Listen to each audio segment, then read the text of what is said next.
Thank you. Thanks, Sarah. Okay, let's have an approval of the agenda. I need a motion and a second. I'd like to approve the agenda with a slight modification to move the 4 proclamations to the end of the agenda. Maybe just specify which items those are. So you're saying item HIJK. Yes. And just move those after the current P. I'll second that motion. Okay, roll call, Rosie, when you're ready.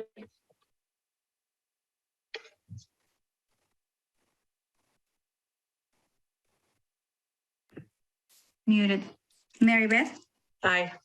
Freya, Aye. Sophia, Aye. Kimberly, Aye. and Lisette is absent. Sarah, Aye. 4+1. Thank you. Okay, great. Next, we have public comments, and I believe we have some written comments. Should we start with the written first? And while we're doing the written, if you want to speak for the public, if you do want to give a comment, put your hand up and we'll get you in the queue and we'll get that all lined up while we're reading the written comments. Sean, do you want to read the written? I'm happy to do so. The first is from Raina Lubach, a parent. My name is Raina Lubach, and I applied for the incoming kindergarten immersion program for my son. These comments are intended to bring awareness to the large interest for an expanded immersion program. My son is 29th on the waiting list, which reflects a huge interest in the curriculum and the need to expand this opportunity. I walked away from the information session excited for my son to be a part of this program. I can't tell you how many times I heard statements like, we guarantee 3 classes if there's enough interest. Everyone who applies will get in and spread the word. We want 3 kindergarten classes. Statements such as these were repeated several times throughout the hour, which left me excited and hopeful for my son. Imagine my surprise and disappointment when the letter stated there will be 2 classes and my son is way down on the waiting list. Per the California Department of Education website, the ideal ratio of English learners to English speakers is 50-50, but to stay within the program design, the recommendation of many practitioners is that the ratio should never go below 33% for either language group. I understand that a 50-50 ratio is ideal, but based on the California Department of Education, it is not required. If the program were to adjust the ratios, then several more families would get the opportunity to participate in the immersion program. Instead, you are choosing to keep the ratio at 50-50 and preventing many children the opportunity to immerse in a new culture. I'm requesting that school district and Hatch Elementary School consider opening a 3rd immersion kindergarten class as originally promised.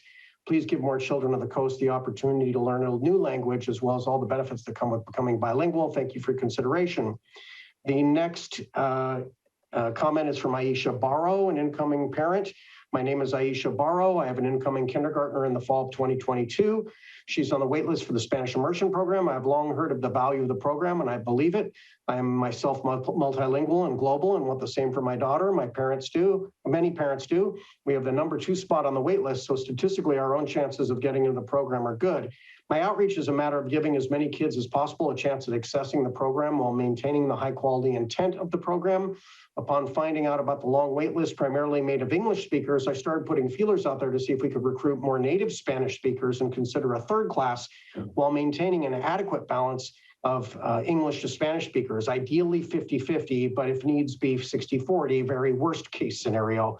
I'm not in support of any ratio of more than 60% English speakers, as I believe it would defeat the intent of the program.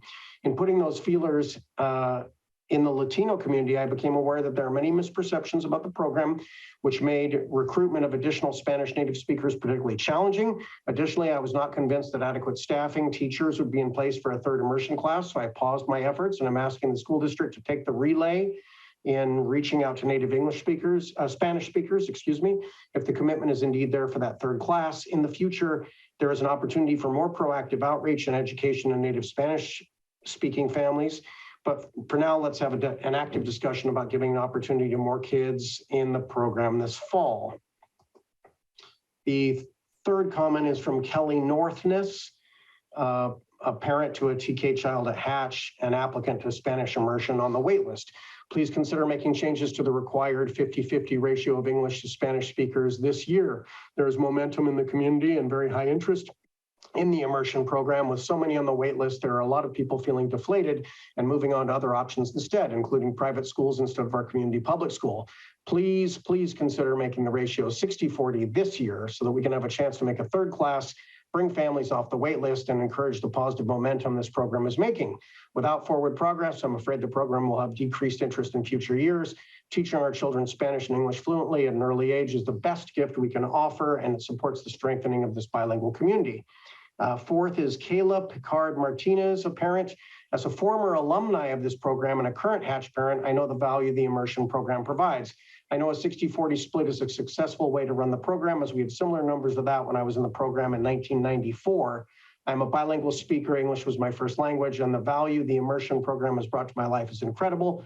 Please consider a 60-40 split with a third class for this upcoming school year so we can bless more of our community with the skill of bilingualism. The fifth comment is Nicole Riley, mother of enrolling kinder student. As a former alumni of the two-way bilingual program in Hatch Elementary, I can attest that a 60-40 ratio of English to Spanish student is effective and works. Many of the first kindergarten classes when the program was started were structured with a 60-40 ratio and clearly were a success. Otherwise, the program wouldn't have continued to thrive and grow as it so clearly has. We have immense engagement and community involvement, and by allowing the 60-40 ratio will only further provide more opportunities for the program to grow and expand. Furthermore, for the upcoming 22-23 school year, I personally know of several bilingual families who marked English as the primary language spoken at home, since their child would be grandfathered in based on prior sibling enrollment, and wanted to ensure their child would not have to test out of ESL. So in fact, the current ratio for 22-23 enrollment is greater than a 50-50 ratio, with in fact more Spanish speakers than English only speakers, being that several children who are marked as English speakers are in fact bilingual speakers.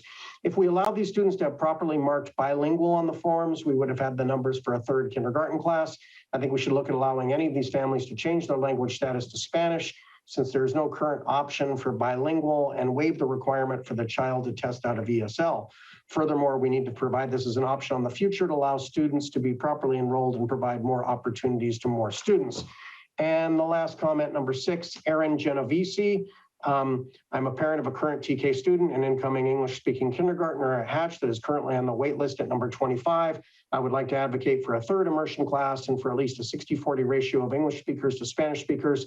The California Department of Education states that to stay within the program design, the recommendation of many practitioners is that the ratio should never go below 33% for either language group.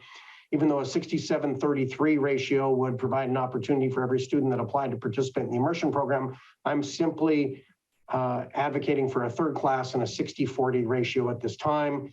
The CUSD states each individual deserves the opportunity to reach their potential, so I strongly urge you to allow as many children as possible to have the opportunity to embrace a new language and all the benefits that come with being bilingual. The school district also states that flexibility provides opportunity, and that Cabrillo Unified believes that the diversity of the student body and school staff enriches the learning experience, promotes cultural awareness and acceptance, and serves as a model for citizenship in a global society. I'm asking you that you embrace that flexibility and support adding a third immersion class and allow as many students as possible to begin their journey toward becoming citizens in a global society.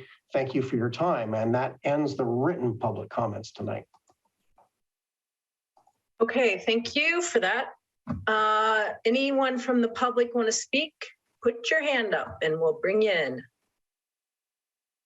I don't see anyone with their hand up right now. So let's move on to our employee organization reports. We're going to start off with CUTA. And for CUTA, we had, I just have one hand raised. We have one hand raised, Mary Beth. And it's Nicole Riley. I believe we had a comment from her. With that? Comment? Yeah, we are right? The board only allows one comment. We're allowed one comment, Nicole. But please feel free to email us or, we're happy to talk to you. So just contact us over email. Okay. Employee organization report, CUTA, please. Claudia Lundstrom will provide our CUTA report.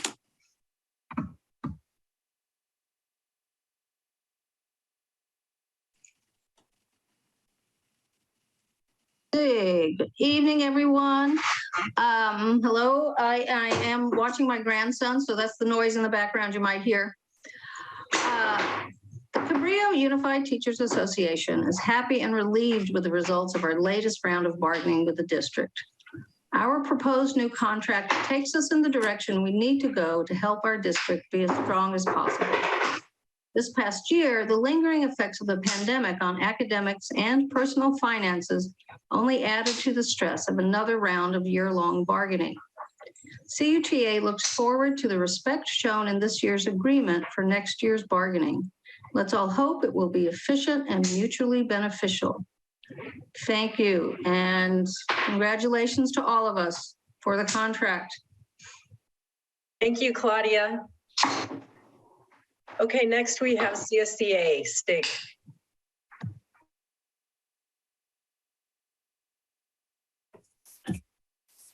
Good evening, President Alexander, board members, Superintendent McPatridge, administrator, staff, and community.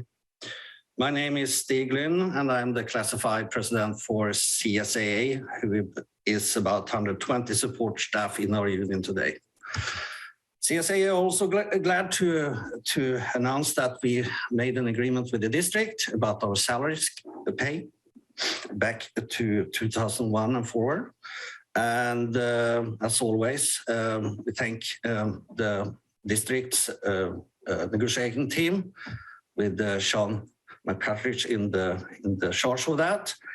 And we also we have some stuff we still in the contract, but that is more legal text and things like that that we need to agree about.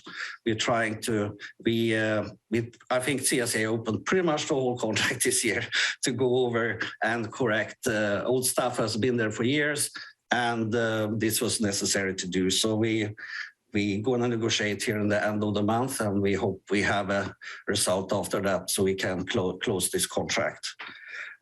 Yeah, otherwise people work hard out there, making sure that everyone, every students are supported in our district, that teachers are supported, and our staff in the offices are supported. And yeah, it's been tough 2 years with COVID everything, and start seeing a little better out there. And hopefully next year this stuff is gone and we can go back to normal business. That was all for me tonight. Thank you so much. Thank you, Stig. Okay, let's move on to board member reports. Kim would like to start tonight. So Kim, take it away. Thank you, Mary Beth. And I too am delighted that we've come to agreement with our unions.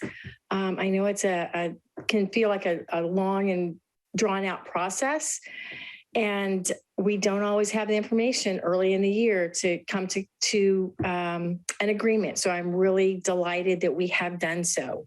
That said, I also want to make sure that we as a district and a community keep our eyes on how funding is allocated across the state in California.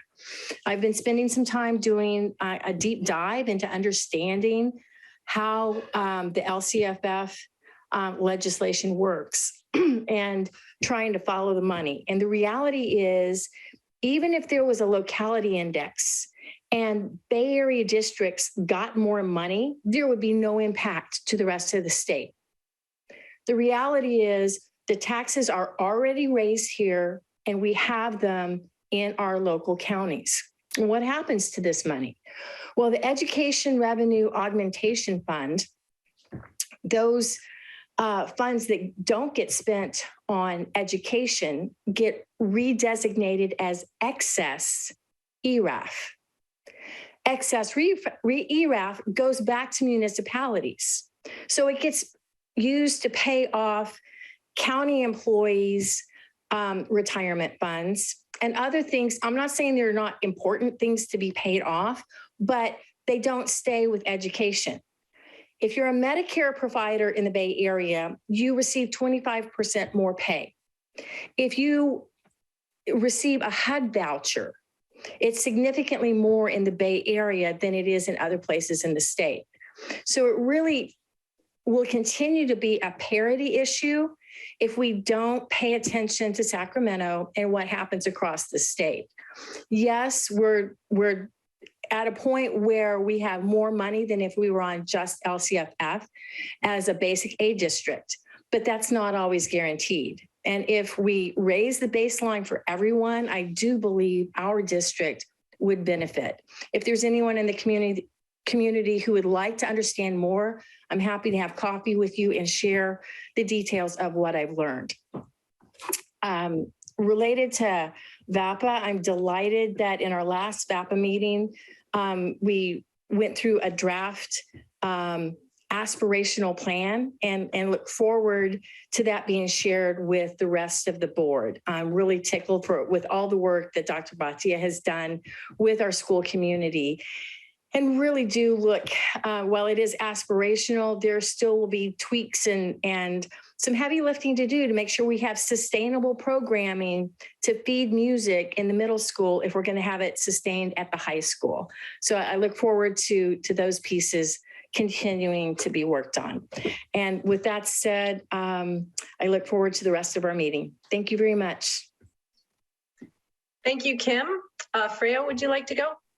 Sure. Yeah, I just wanted to follow on Kim's appreciation for us having reached settlement with our unions and being able to offer them a raise. And that makes me really happy. So I'm very glad that that has happened, and reiterate that I do hope we continue to make that a speedy process and cut out on some of the difficulties of it. So I think as Claudia was saying, I definitely want to second that. So looking forward to that in the next fall, hopefully. And then also on the VAPA thing, that's exciting to hear, Kim. I look forward to seeing it. And it was so great to see the musical playing again. I remember 2 years ago when the pandemic started that it all got canceled the night before.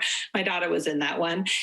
So it was great to go to the high school and see the musical. And I just want to, and I want to wish everybody happy Earth Day. So Earth Day is tomorrow. Hope everybody can take a moment to do something to celebrate.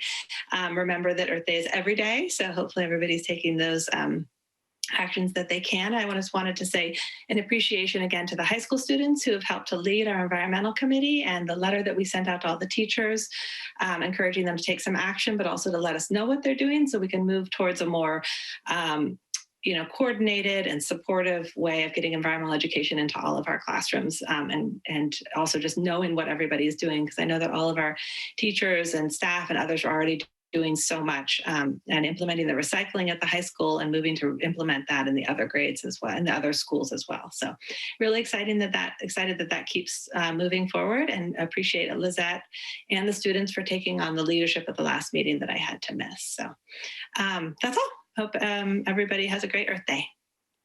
Thank you, Freya. Sophia, you're up. Okay, it was great to connect with folks at our Latinx roundtable a couple weeks ago, and at our PTO Alliance meeting, I think it was yesterday, after a much needed spring break for everybody. I'm looking forward to Educator Appreciation Month coming up next month. Not coincidentally, also the 100 days of May, as we all know. And I counted this morning, and summer break, is less than 6 weeks away. So kind of crazy. This has been both probably the fastest and the fastest and the longest year at the same time. I'm really thrilled as well that we have on our agenda tonight for final approval contract updates for both CUTA and CSEA, including hefty but affordable and well-deserved salary schedule increases and additional one-time bonus payments for everyone. And I'm really grateful to both CUTA and CUSD negotiations leader for seeking the support of a mediator, and really committing to having a quick wrap up. And so I'm hopeful that the next round, each round, has been getting faster. I'm hopeful that the next round can be even more quick if we just kind of commit to that. And, ideally we do so in a very quick and expeditious manner on the latest budgets that are available, knowing if things change for the better, that gives us more flexibility in the next round. If they change for the worse, we tighten our belts and, make more operational efficiencies, but that we kind of manage through it. I think that we all have a shared goal of really getting to resolution quickly and not having things hanging over our heads in this regard, so we could really focus on our students. And that that mission to help them learn and grow. So that's really exciting. Also this month, I participated in a number of CSBA, California School Boards Association advocacy meetings, both planning meetings with county colleagues and meetings with state local legislators like Mark Berman and others locally. So that was really good. Obviously, we advocate for full and fair funding, but also for other kind of hidden, more bureaucratic opportunities, if you will, which Kim referenced one of them, which is ERAF. There are also other opportunities to keep tax revenues with our county Office of Education that are currently being shuttled away from them, and that would help our county do more for us, which would be great. And also continuing to seek support with our federal legislators around special education funding. I think that's emerging as our top issue. And we'll have colleagues from San Mateo County and school boards flying to Washington, D.C., I think in the next couple of days to advocate for our federal government to fully fund special ed costs as they are. I think the estimate right now is typically we get 5% out of the 40% that we should be getting for our special ed costs from the federal government, which is just like, it's inconceivable that that's happening, but it is, and that's a big cost for districts. So through all of these different pockets, I think we get to a place where we're better off. And so the more we can partner, as Kim said, all our doors are open. We all study this stuff inside and out. So folks are interested to join forces and lobby for full and fair funding for our schools in different ways. I think that's going to benefit everybody. So call any one of us up and you'll probably get a partner to go to Sacramento with you. So on a related note, there's growing recognition also across our county and across our state that full and fair funding and increasing employee compensation is necessary, but probably not sufficient to improving our educator shortage and diversity crisis, and that we need to have a broad array of strategies to achieve this goal. And so to this end, I was honored to partner with San Mateo County Superintendent Nancy McGee and San Mateo County's board president, Hector Camacho, earlier this week to highlight for fellow county school board association members a number of ways local districts are working to achieve this goal through really innovative ways. Specifically, we heard from Jefferson Union High School District about the educator workforce housing. They're unveiling in a ribbon cutting ceremony in Daly City on May 13th. So keep an eye out for that. I've seen pictures. It's beautiful, beautiful, like quartz countertops and, nice gardens and a really great facility they're building there for their educators. And they have a wait list, I know already right now for that. So that's pretty exciting. We heard from Ravenswood School District, who with strong labor partner support is implementing or has implemented an innovative compensation system for their teachers. So that was pretty cool. And also we heard from the County Office of Ed, who in partnership with the Alder Graduate School of Education and districts across the county, next year will be tripling their teacher residency program cohort, giving an increasing number of high potential teacher candidates here in San Mateo County, who are typically racially and ethnically underrepresented in the educational workforce, giving them the opportunity to receive a stipend for achieving their master's degree in education and teaching credential. We all know that's that fifth year of college education and the master's degree and credential is a big barrier to many young people, particularly people of color, to make that leap into education careers. So that's really fantastic to see it's growing. So yeah, the pandemic has taught us anything. I really hope it is that we must think about public education differently than we have had back in the days of the one-room schoolhouse. I remember those Laura Ingalls Wilder books with fondness, but the world is very different. And so I'm really excited to see that districts are looking at different innovative collaborative approaches for addressing our increasingly diverse student needs. And that's just a win-win for everybody. So I'm excited we have that partnership here locally as well, and look forward to more to come. Thank you, Sophia. I'll round out the board member reports, and I thought I might do so with a few shout outs to people. First off, I wanted to get a shout out to our new Personnel and Pupil Services Director, Bianca Forrester. I just wanted to give a shout out because she is a Spitfire and she has hit the ground running. And I just feel that her job is so important to build that strong foundation that we need to build off of. I mean, you know, they're our HR department, and yes, they're in charge of staffing, and staffing is important because if we don't have the staff, we can't get the work done that we need to do. And you know, we've had that this year and it's been hard. But on top of that, the other thing they do is they support our employees and families in things that they need. So what she's working on is clear policies and procedures so people aren't fumbling around when they need help. So I'm really glad she's there to support them. And, you know, she says things that are so impactful, just, you know, kind of emailing back and forth. She, you know, just quick things. She'll say, I wanted to give you a quote that she said, and it goes, I think the work is super important. It's children's lives, and I truly believe that education is the civil rights issue of our time. It makes a fundamental difference and is vital to ensuring our nation thrives. And I just thought, wow, you know, she really believes what she's doing is going to make a difference in the world. So I wanted to give a shout out to her. And she wants people to know that she is very equity focused and customer service oriented. So her goal is to be there when people need her and, you know, get them what they need and want. So anyway, please feel free to reach out to her. I wanted to give out a shout out to some teachers as well.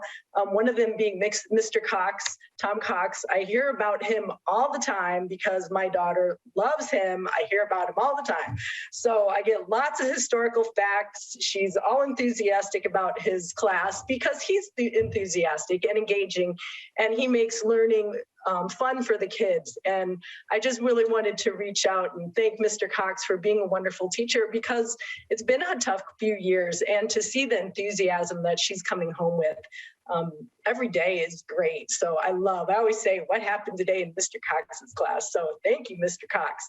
I also wanted to just say, Stig, I'm so appreciative of hearing you at our meetings with your updates about CSEA and what your staff is doing, because before I never really thought about those unsung heroes in the background because we don't see you all the time, and what those employees are doing to keep our school running, and that you really are the behind the scenes people that keep everything running smoothly. So I just wanted to call out Stig on that. And lastly, I wanted to call out Sean Reardon. He is the faculty member in charge. He's a teacher at the high school and also the faculty member in charge of the robotics club. And so he's currently in Houston right now. So talk about dedication. He's currently in Houston with the robotics team for the World Championship. So he is there with them. They are a small group of 7 kids. Most of the robotics teams have from like 50 to 90 kids on them. So the 7 of them are there. I can tell you they've been working like till 2 and 3 in the morning. They've been working like crazy getting ready for this. And it is a huge honor to go to the World Championship. So they got there by winning Rookie of the Year, and they were so rookie they didn't even know what it meant, and they found out they were going the next week. So anyway, thank you, Sean, for going above and beyond and being there. And just so you know, if anyone wants an update, the team went 4 wins, 1 loss today with the 7 kids they got there. And they are planning on, they're 4 wins, 1 loss. Their number in their region, each region is 75 teams, and there's 6 regions. So in their region, they're number 16. So they're doing well as rookies, you know, in this World Championship with all these teams from all over the world that have a lot of them been doing it a lot longer.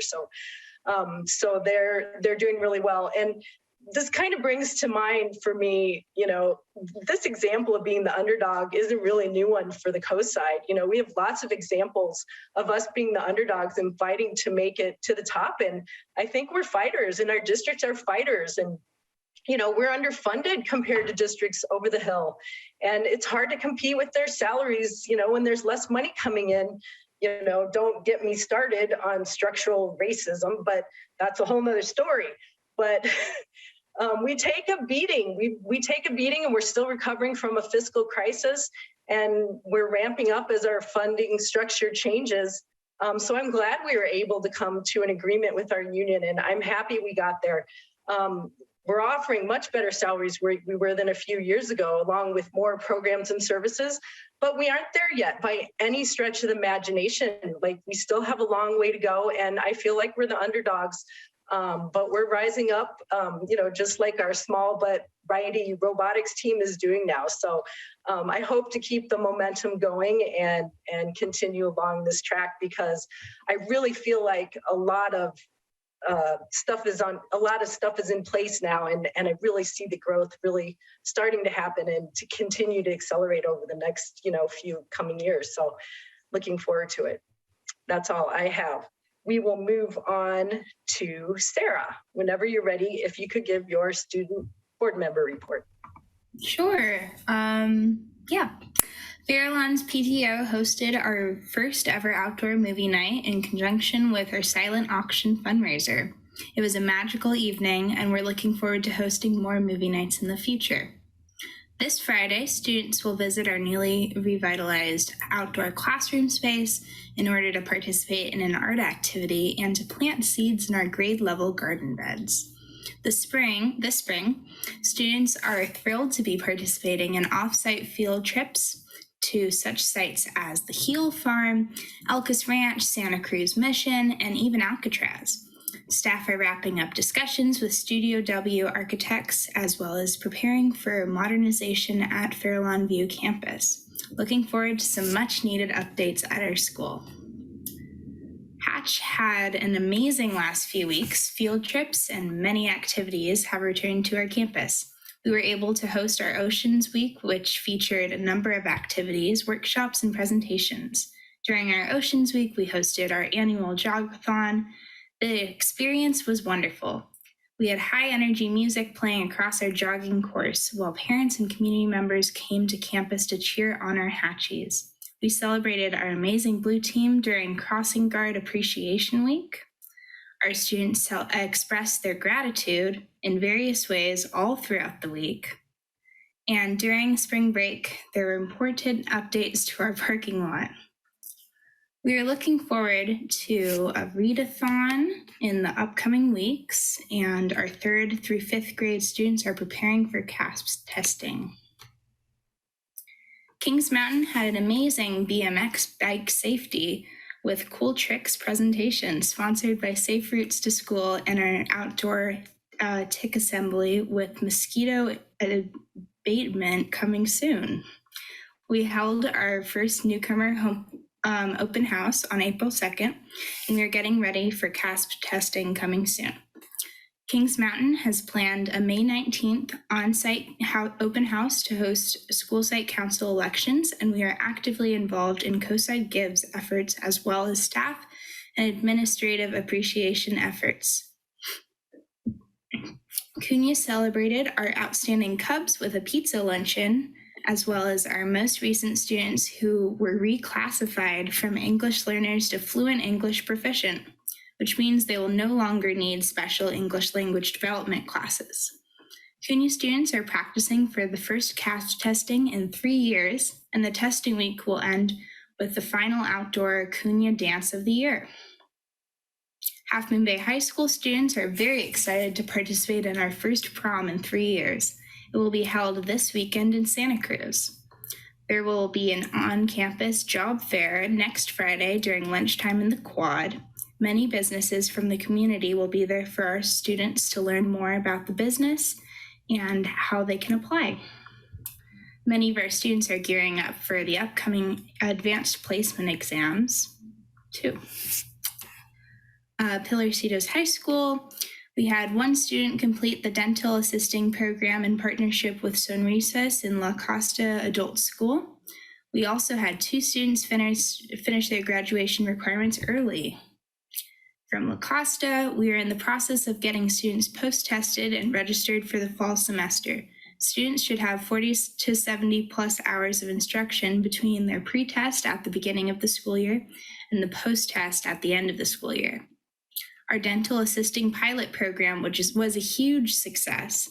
All of the students completed the program and are now going to participate in the second part of the process, where they will volunteer to help with the elementary school dental screenings with Stone Recess, as well as the new senior mobile clinic.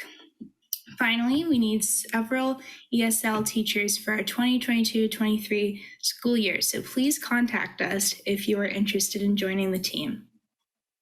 From Los Listos, we have Sonrisos coming to Los Listos and Los Listos Special Education and did dental screening to all our students. Sonrisos also had a dental information meeting via Zoom for all the parents the first week of April. The meeting was bilingual and we had high attendance. We had a kindergarten TK readiness parent workshop via Zoom, and we had a kindergarten teacher attending our meeting. Parents were able to ask lots of questions that they had about what to expect and how to prepare for the first week of school. We celebrated Reading Across America Month and were able to read a lot of books about diversity. Thank you. Thanks, Sarah. Okay, moving on to Dr. McFetridge to round it out. Well, I'm glad that we've been all voicing a lot of gratitude for the good things that are happening. As people saw in my last letter and press release, I was very happy and joined CUTA and CSEA leaders for being able to get to this agreement and to provide our employees with the well-deserved raises and one-time payments. And I'm glad that that worked out. I would also say that I'm very grateful that our colleague Bianca Forrester has joined us. And tonight in consent, she's coming off from being interim director of pupil personnel services and being made permanent. Now things permanent, but being made official. I also will say that on Tuesday night, we had a special board meeting to approve the robotics field trip. And so I'm very grateful to Sean Reardon and to those students who have championed and been great rookies of the year. It's fantastic. And looks like good fun when I check out the video of those robots running around making basketball shots. So kudos to Sean Reardon. And to those kids, especially. I also will say that on Tuesday night, we also approved Jennifer Marsh as our interim chief business officer, while Mr. Contreras has to be out for a leave indefinitely.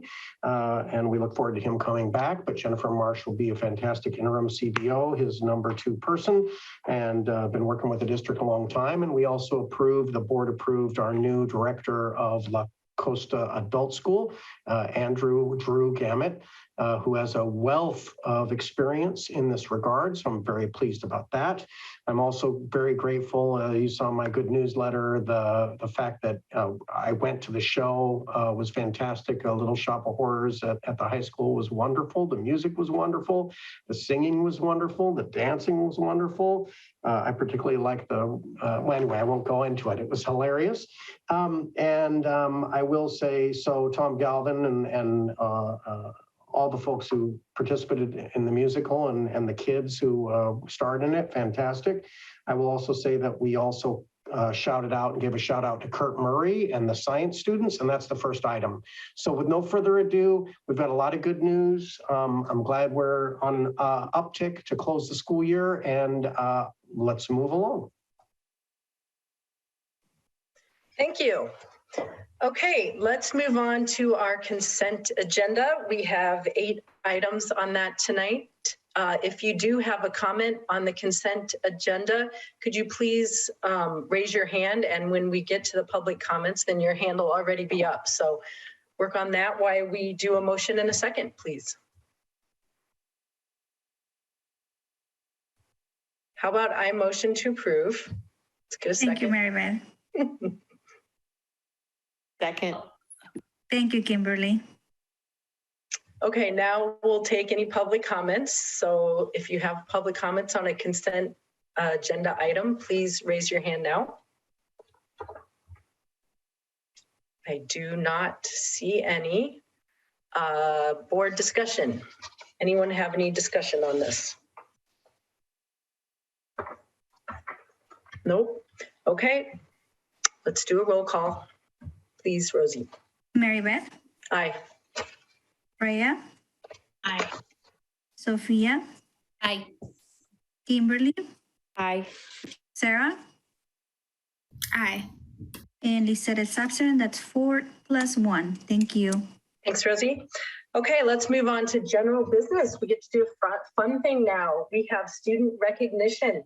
Science fair winners, Lucy Collins, Aya Nato, Andrew Hyde, Donica Gonzalez Johnston, Nicole Hyde, Miranda Sarabia, and Sydney Sarabia. Sean, are you going to talk to us about this? Oh, We have Mr. Bartel. Mr. Bartel, James Barnes, and science teacher Kurt Murray. Oh, and Kurt Murray. And there's Ben Bartel. joining.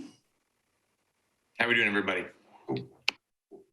Thanks for being here, Hey there. James. Ben, I know Kurt's in the attendees list. Yes, hopefully. And we're going to be moving also the students and their parents to the screen. If they're connected, if you can please rename your Zoom login username to your students so we can easily find you.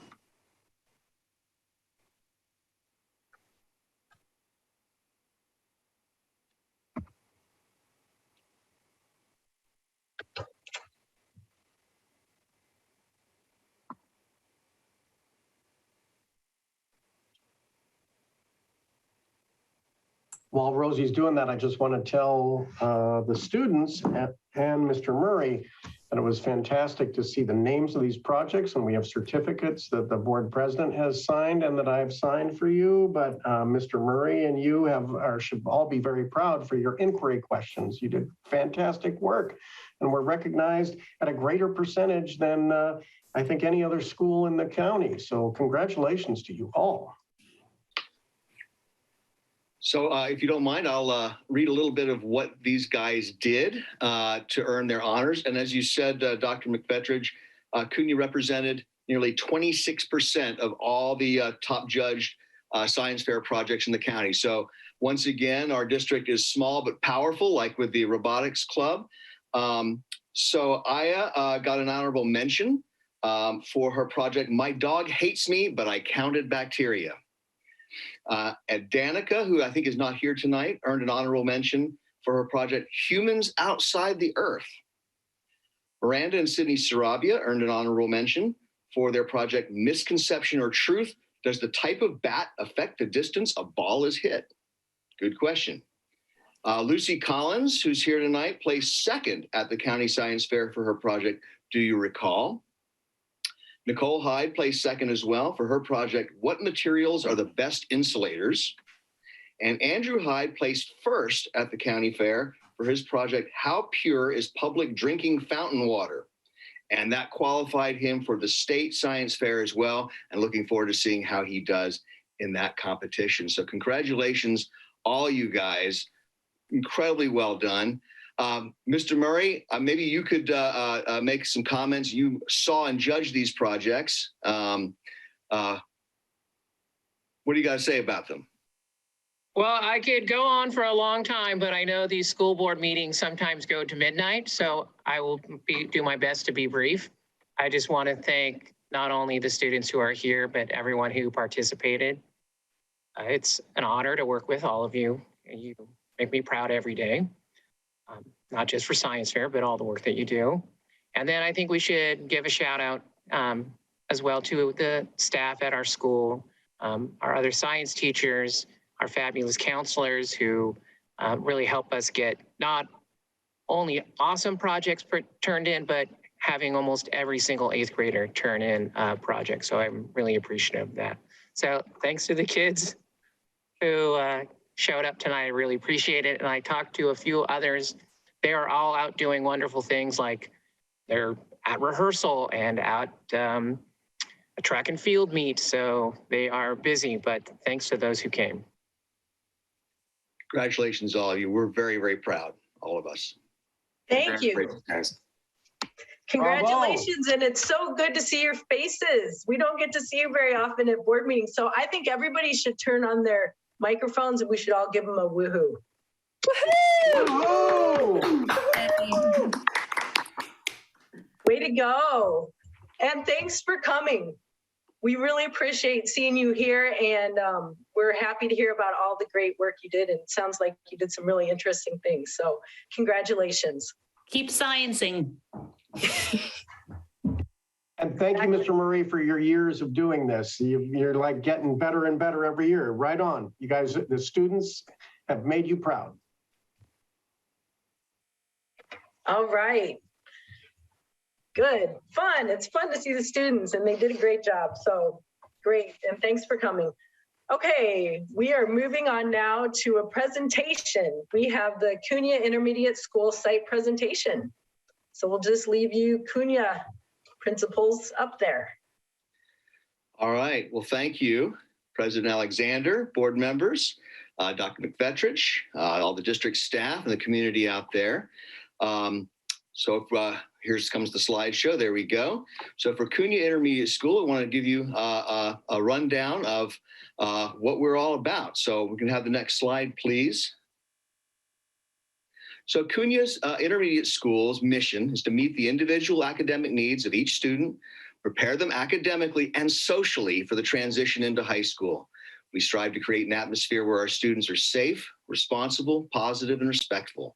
We accomplish this through modeling behavior that showcases our kindness, thoughtfulness, and good decision-making. As a school, we strive to make Cunha Intermediate a place where all of our students feel safe and want to attend on a daily basis. Next slide, please. So Cunha has currently about 663 students. We are slated to decline a little bit as enrollment declines across the district. And that's spread relatively evenly. You can see the decline a little bit with the 8th grade at 251 and the 6th grade at 201 this year. We are, like the rest of the district, a slight majority Hispanic Latino, 40% white, and the rest other ethnicities. We have 18% or almost 19% English learners, 43% 44% socioeconomically disadvantaged, and we have 14% of our students have disabilities. Could be an IEP or 504 plan that we have for them for their support. Next slide, please. So we get a lot of our data from the Smarter Balance Assessment, from the California assessments.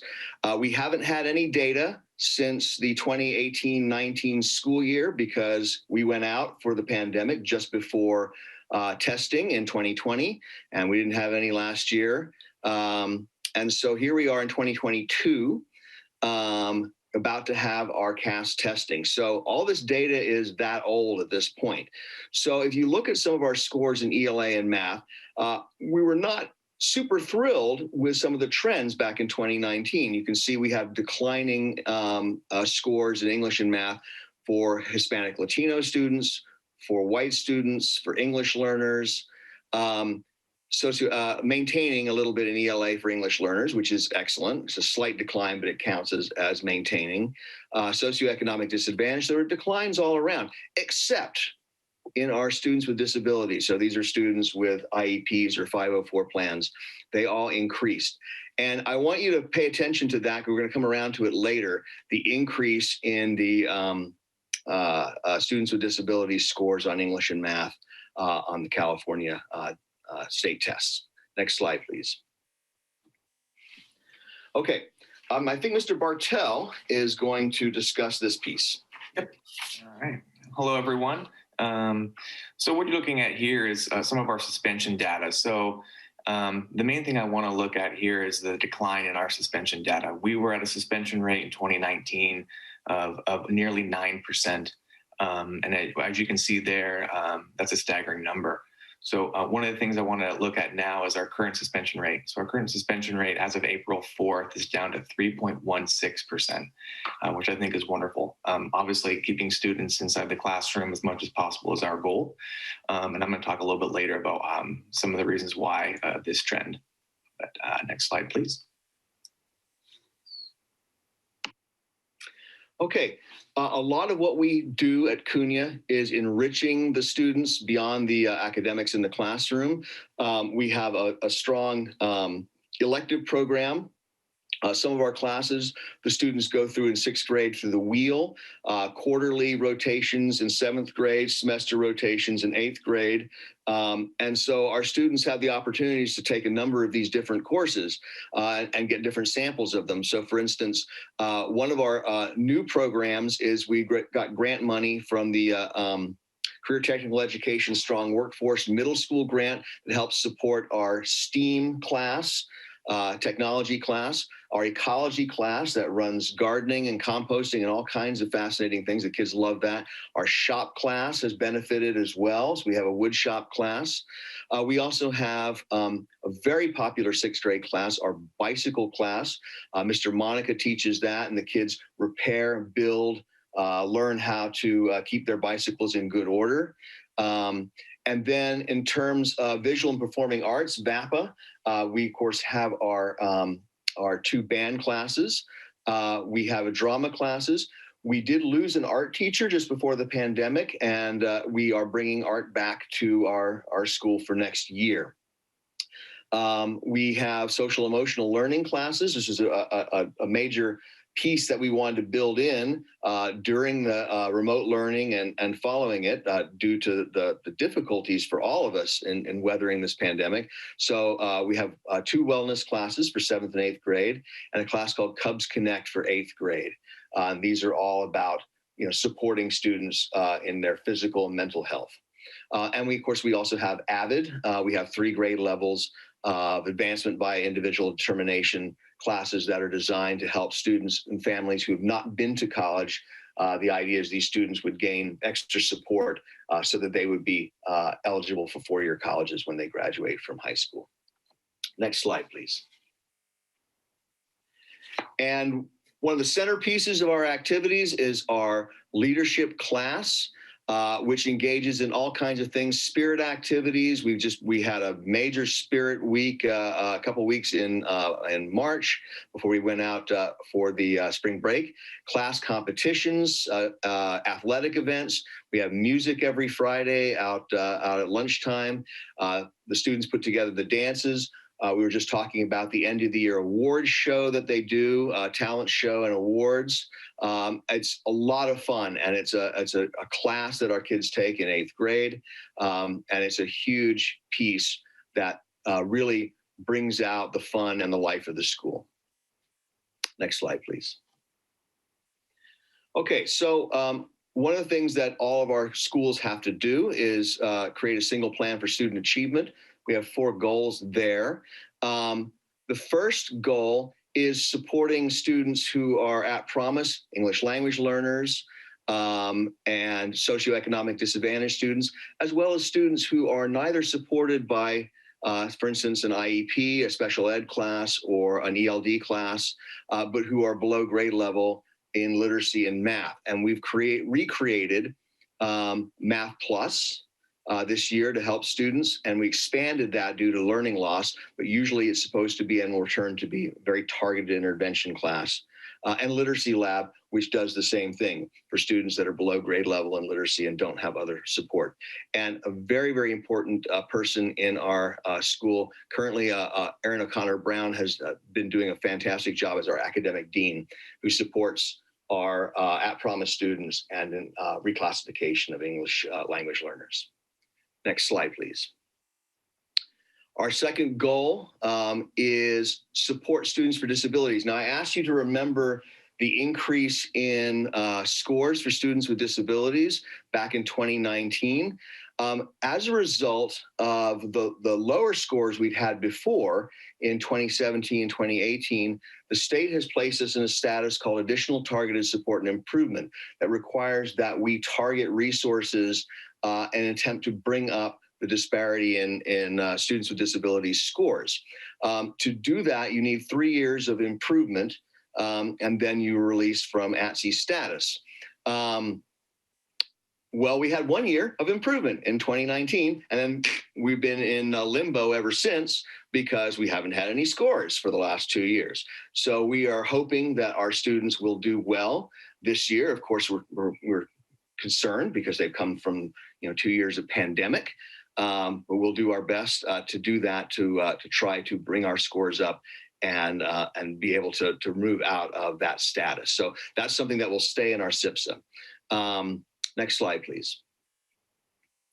A third goal is communication oriented, making sure we're always having events that bring in Spanish speakers and speak to them in Spanish. and avoid translation through devices and things like that, so our community can speak. Often these are smaller events, and so it can be much more intimate, and they've been very successful. The other piece is the change in our parent conferences. If any of you used to send your kids through CUNY, there were conferences where you had to try to get in line to talk to a teacher for a few minutes. We've gotten away from that because we use School Loop to show grades and performance on an ongoing basis, the same way the high school does. So for most parents, they can keep up with their students' progress. So we've targeted it to families with struggling students, so we can actually have long-term, more intimate conversations with those families to see what we can do to support them. Next slide, please. Okay, I think this is Mr. Bartel. Yep, that's me. So as I was sharing with our suspension rate going from 9% down to 3%, I think a lot of that has to do with SIPSA goal number 4. So SIPSA goal number 4 talks about our MTSS, or multi-tiered systems of support. And primarily the first kind of thumbs up you'll see there, which is alternative to suspension for alcohol, tobacco, and drugs. Back in 2019, it was something that when a student was caught with something like an alcoholic beverage or nicotine, they were suspended from school. What we found is that many times is not the most beneficial way to get the student to change that behavior. So what we've done is given students an option and families an option. That option is they can be suspended, or we can provide them an alternative to suspension, which is through adolescent counseling services. And those students receive 6 hours, which is 3 2-hour sessions of group counseling in lieu of that suspension. We've seen this have a dramatic effect with our students who are struggling with tobacco dependence primarily. And something that's also really also decreased our suspension rate. That's one of the major reasons why we've seen that go from 9 down to 3. In addition to SIPSA goal number 4, we have some of the tier 1 supports, such as our wellness class and Cubs Connect that James already talked about earlier, and our PBIS, which is positive behavior intervention and support.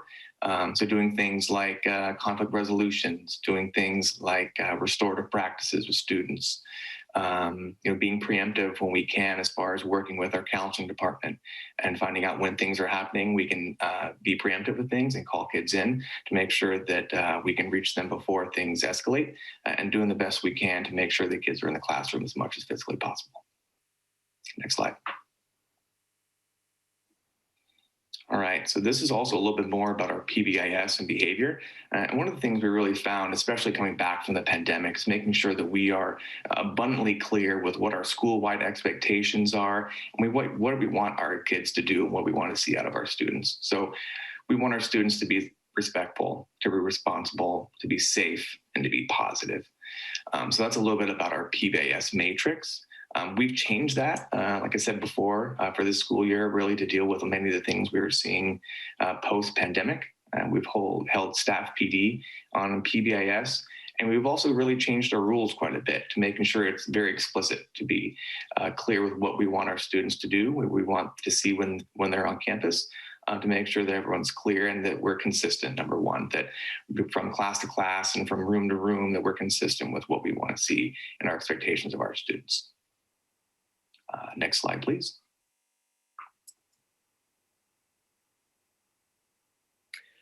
Okay, thank you, Mr. Bartel. The last piece that you should know is we have voted as a staff to change our bell schedule significantly next year. We are moving from a 7-period day to a 6-period day. To do that, we are no longer having the double block of English and reading. And a big ask for many of our departments is more time for things like math and science and the other core and elective departments. So we have given that time back to, we have very short periods, 43-minute periods. And so a lot of that time gets taken up with the coming and going and settling down in class. So we wanted to give a little more time. 50 minutes is very close to a straight high school schedule. So we did that. We were doing double lunches this year. It was a good idea, but it had a lot of unintended consequences. So we're going back to a single shorter lunch next year. And then the other great innovation that our staff approved was bringing in a homeroom. So you'll see there's the homeroom for 10 minutes there. And so all students will have that, all teachers will have that. So it'll be small, 20 to 25 kids. They are able to stay with their teacher for 3 years. It'll be very short most of the days, announcements, perhaps a word of the day, a small discussion. But anytime we want to, we can alter our bell schedule to make it longer if we're going to have spirit activities. And that way they don't interfere with anybody's academic class. The rest of the academic classes will change their length in accordance with how we do the homeroom that day. Most of the time, it'll be relatively short. It's a good check-in, and tardies, attendance issues won't affect the academic class. That will happen in the homeroom when they're taking attendance there rather than first period, and that'll be helpful to those classes as well. So we are starting at 8:30. We did discuss an 8:45 start. But that did not go through. So we'll be starting at 8:30, as we've always done, and ending at 3 o'clock on most regular days. So it's a big change. It does affect our schedule and affect some of our classes and programs, but we think it's going to be well worth it next year. And that's our presentation. If you have any questions for us. Thank you, Mr. Barnes and Mr. Bartel. If we have any comments from the public, could you raise your hands now? Give them a minute. And then we'll go into board member comments. I do not see any hands raised, but I've been told I'm a little quick about waiting on them. So we'll give them another few seconds. While we're waiting on participants' hands or attendees, thank you so much for the presentation. I think CUNA is a wonderful middle school experience for our students in this district. I do have a question now that you have the 0 period, and I know you've had 0 periods in the past. How do you see that 0 period being used? Okay, so we will have 0 period PE, and 0 period Spanish available for students. And what that does is it allows students to either take 2 electives instead of 1. And for those who are in year-long programs, band, for instance, a year-long program, AVID is a year-long program. The Spanish immersion program will be year-long. And because it's going to be different than the way it was before, those all take up the elective space.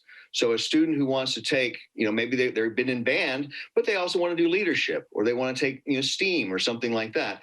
A 0 period class allows them to open up 1 spot in their schedule and take more classes. They do have to come a little bit earlier, but it does give them that opportunity. Thank you. I have a couple comments but Mary Beth, I'll defer to you to just confirm we have no public comments. No public comments right now. Go ahead, Sophia. Okay, great. Thank you. Thank you so much, James and Ben, for being here and sharing with us highlights. I know we hear about different aspects of our schools throughout, but it's great to hear from you kind of like a big picture from your view of what you'd like to share. So that's really great. Thank you. So I had a question, wanted to commend you and to add a few things to your list for that SIPSA Goal 4.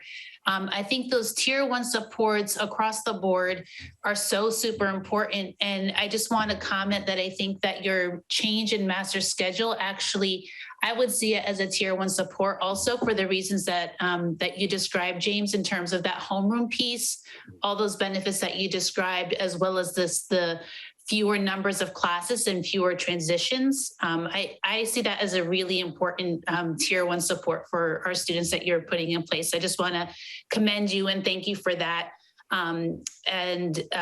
Also, I think all of these other things that we kind of go through, we do so many of these things like the dress code changes that we had earlier in the year that are district wide.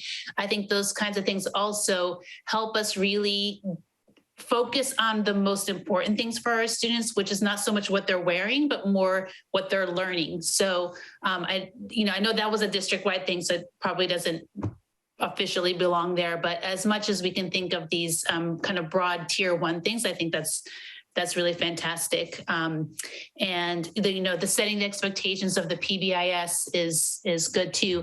I'm curious if you have thoughts kind of moving forward, how, this year was such a rough transition year. And obviously, as expected, we're seeing a lot of behaviors for a lot of different reasons. Kids were out of school for a long time, right? Relative to their short 11, 12, 13 years, like 10% of their lives almost were like not in school when there was, typically would have been.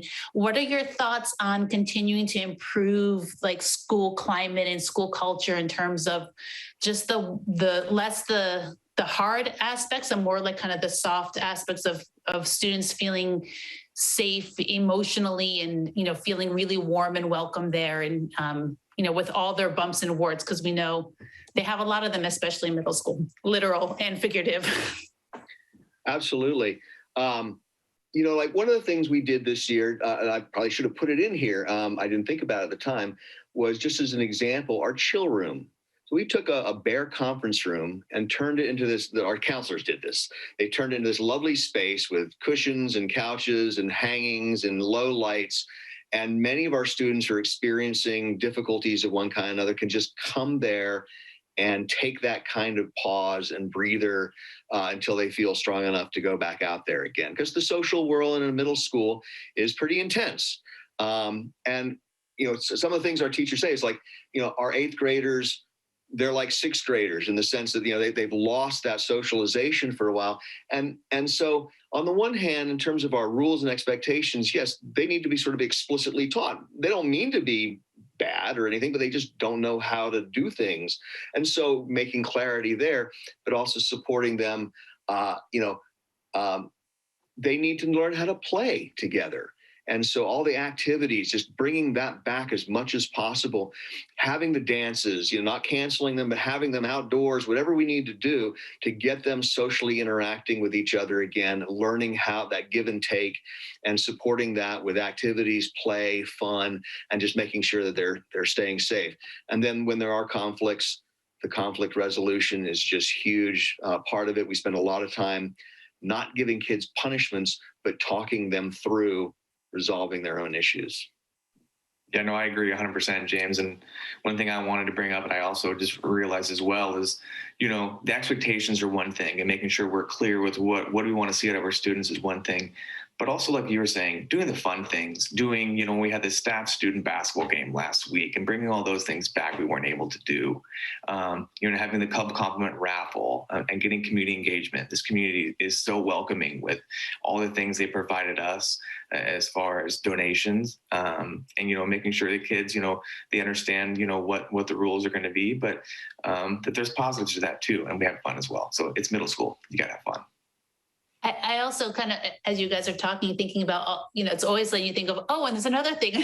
And I think I'm reflecting back too on one improvement that I think you've spoken about before too, and has been visible, has been kind of a different approach in like grading and homework approaches too. And I think that's another foundational thing that when you put learning at the center rather than kind of compliance with rules, then you actually get better outcomes, even with like, the things that you're trying to achieve in terms of like timeliness and all those sorts of things. So it seems like there's been a lot of kind of improvement in that direction and really shifting, in many cases, those practices around grading and around homework to really focus on the student learning where they are, because this year, of course, they're even more disparate from one another than they were in previous years. So I'll add that to your kudos list for you too. Thank you. I just want to second everyone's appreciation for the presentation and for all of the hard work that you do every day that's reflected in the presentation. I wanted to particularly call out the enrichment enrichment and elective page. I do think that those things and the leadership that comes next are really often what keep middle school students engaged. And so it's really exciting to see those there. I sometimes want to rename it, not enrichment and elective, but like core program, because I do think it's super important. And Cunha has always been really good at making that front and center so that kids have a place to feel engaged in one way or another. And then that allows them to learn the academics as well that they need to in their classes and be excited to be at school. So that's wonderful. So I appreciate that. And then I wanted to just also appreciate the new schedule and hope that that does allow more kids to do more things. Because I know that's always been a limitation there with just having the one kind of free period band versus et cetera. So hopefully that will open up. I was just curious, does the new legislation that impacts the start time, like for the high school level, does that have any impact on middle school? And has there been any discussion at a state level? Is there, because I know that that's impacting the high school schedule. So I was just curious about that. It does, but we are well within the bounds of the legislation, so it doesn't affect us unless we tried to start before 8 o'clock. I believe it's 8 o'clock, no earlier for middle school. We've never planned on starting that early. If anything, we would move it to 8:45 to try to escape the traffic woes that the district has around the 8:30 start time. But we'll see how that flies in the fall. I was just going to add, I think it is a bummer. We won't be transitioning to that 8:45. So that's unfortunate because I know there is already a lot of concern about traffic on the days where Cunha and the high school do overlap, the Half Moon Bay High. So let's see how that goes. Maybe it'll push us to pursue some, ride share type approaches that, maybe we wouldn't have otherwise. Also to kind of like piggybacking off what Freya said about like the electives, I think that's so true. And I think to the extent that we can kind of like weave some of those in, not kind of like, I think carving them out, having this discrete time is super important, but also kind of weaving those arts and hands-on types of activities into core classes as well. I think there's certainly opportunities to integrate that. I'm sure Leticia has lots of really creative ideas around integrating curricula, but where you can make, social studies more fun by thinking about art, or science more fun by integrating climate change and, that kind of stuff, trash collection into the core classes. I think that's a really great opportunity too, to make everything fun. One example is that we are working right now with our ELD teachers to talk about creating ELD VAPA classes where we're bringing either music or art or drama, which are existing programs, into the ELD classes who are also taught by those same people, and perhaps being able to rotate. It's a work in progress right now. We're going to try to get that rolling for the fall, but I think it could be a good kind of, bringing that kind of thing into an important core program for our English learners. Super exciting. Thank you. Thank you very much for the presentation. We look forward to seeing what the new schedule looks like next year. So thank you for all the info. Thank you, everybody. Thank you. Okay, next up, we have the update on the federal program monitoring results. Leticia, Dr. Bhatia, Leticia Bhatia will be presenting on this. Thanks to James and Ben for being here tonight. Good evening, President Alexander, governing board members, colleagues, and community. I'm here today to provide you with a short update on our federal program monitoring that we just engaged in. If you don't mind, Rosie, going to the next slide.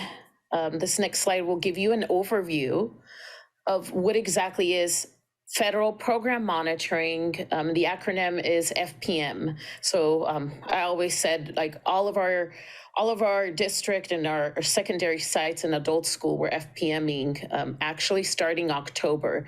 It was a very intense audit. We have schools that receive federal programs and also federal funding that get on a 4-year cycle for FPM, and this was our year. And so I just do want to give a big shout out to our secondary principals, James, Ben, John, Andy, Deanna, and also our adult school staff that engaged in this process. The next slide, Rosie.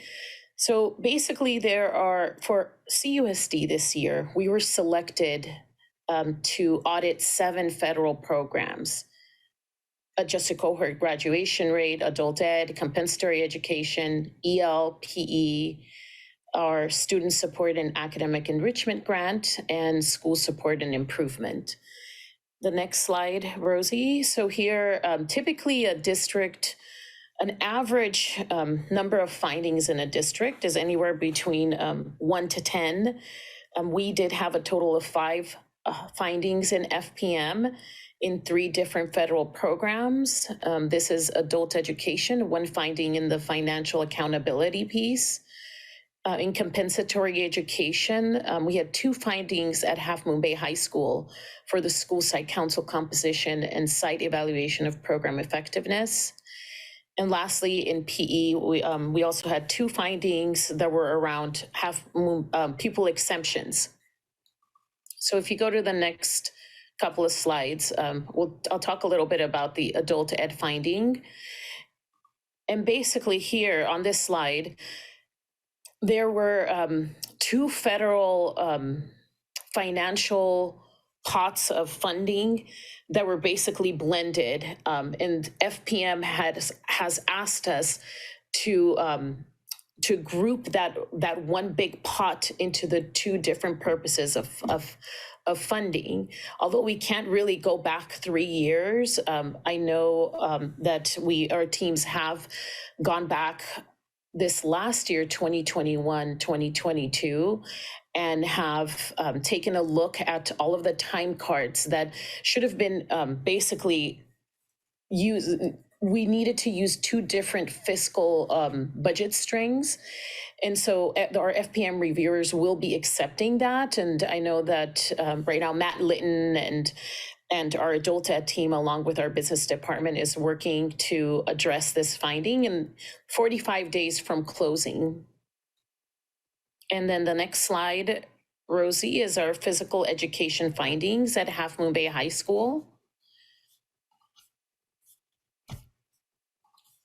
And so this is one of the 2 PE findings, the exemption finding.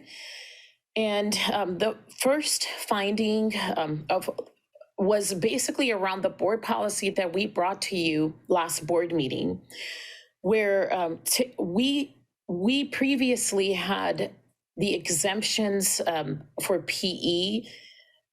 We had the approval centered at the high school. Our principals would be able to exempt students if they had a medical need, if they needed a temporary exemption, a 2-year exemption, or a permanent exemption. And we did bring this to the board, and we've already approved it, and it's fixed.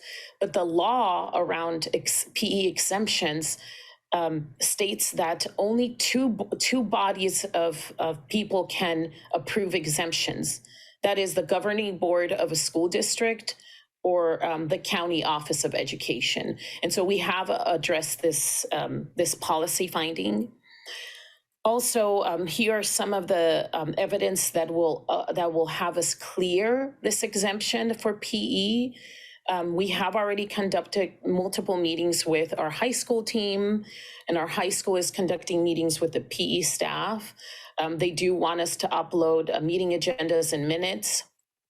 And number 4 talks about the revision of the exemption forms and procedures, where it is by law, we need to make sure that we offer all students the different types of exemptions. It could be a temporary, it could be a 2-year exemption or permanent exemption, medical exemption. We need to describe how this criteria is met, and also a process where students do have that opportunity to apply for the exemption. And every year, because here at Cabrillo Unified School District, students typically take PE freshman and sophomore year, and junior and senior year, they don't take PE. But the law states that the board has to approve every single student in a permanent exemption for 11th and 12th grade.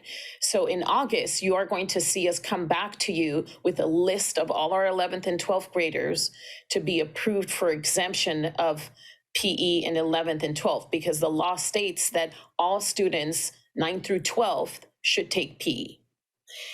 And lastly, and also super important, is that it was found that Cabrillo Unified and the Half Moon Bay High School did not offer a variety of PE elective courses. Currently, we only have 2 elective courses. And so I know that Andy and John are working with the PE team to determine how we can offer a variety of PE electives to ensure that our students have those opportunities to select other areas of PE if they're not interested in the typical freshman or sophomore PE course. The next slide, Rosie. Now here is PE, this is a second exemption. So this is, these are the steps that we have asked the high school to help us take in order for us to address this PE06 exemption finding. Now, this PE06 exemption finding, another thing is particularly around the electives in PE. We did do a study around San Mateo County high schools, and it seems that our requirement for the sports exemption for any students that are taking any Half Moon Bay High School approved sports, interscholastic sports, was very rigorous. Basically, a student needed to take 3 sports in order for them to be exempt from 1 year of PE. So we did have conversations, and of course, we always try to ensure we're student-centered. We want to make sure that our students are given the opportunity to be successful in PE. And so we have recommended to the high school. And we will be modifying because, again, the FPM team did say that we were a little bit rigorous around requiring 3 sports to be counted for a 1 year of PE credits. And so moving forward for the 22-23 school year, we are moving into having basically a 1-to-1. If you're in one semester of sports or 1 sport, that will equal to 1 semester of PE. And it seems that is definitely aligned to what most districts in California does, and also the districts in San Mateo County. Now, I'm not going to get into the weeds of this, but there are hyperlinks that will show the exemption forms that we have created for our students to apply for those exemptions. And then we'll be back in August with a list of students who have been applying for the various exemptions for PE. The next slide, Rosie. Here we go. So the PE exemption course finding PE07, basically we were, after analysis of all of the PE course descriptions and the PE, there were missing elements. We had 4 out of the 8 PE elements missing. And as you can see in the blue highlight, we needed additional evidence that demonstrated that we are teaching aquatics, rhythms and dance, combatives, and gymnastics and tumbling. So this is something that we do have our teams working with our PE teachers to demonstrate where in the PE lesson plans or in a course description we are teaching the 8 required areas of PE. And again, we will have 45 days from now. We're probably at around 20 days to address this PE finding. The next slide, Rosie. Here are just some of the steps that we're going to take. I know that Andy is working with the PE teachers to work on this year-long unit activity that will embed the 4 areas of PE that we're missing. The next slide. Compensatory education. Okay, so here, school psych council, particularly for the high school, has a very specific number of students, a composition of stakeholders, community partners, educational partners. And at the time, and sometimes it is a challenge for schools to ensure that they are able to recruit that percentage of student school site council composition. And basically, I think we were very heavy in the student participation and employee And we needed a bigger balance between parents and English learner parents in our school site council composition. So again, we are looking into addressing this finding, the high school, and we'll be submitting the revised members within the next month or so. Next slide, Rosie. And here are just some steps of how we can prove that this has been addressed, which is basically a new rosters and a meeting agenda at a school site council meeting during this academic year. Next slide, Rosie.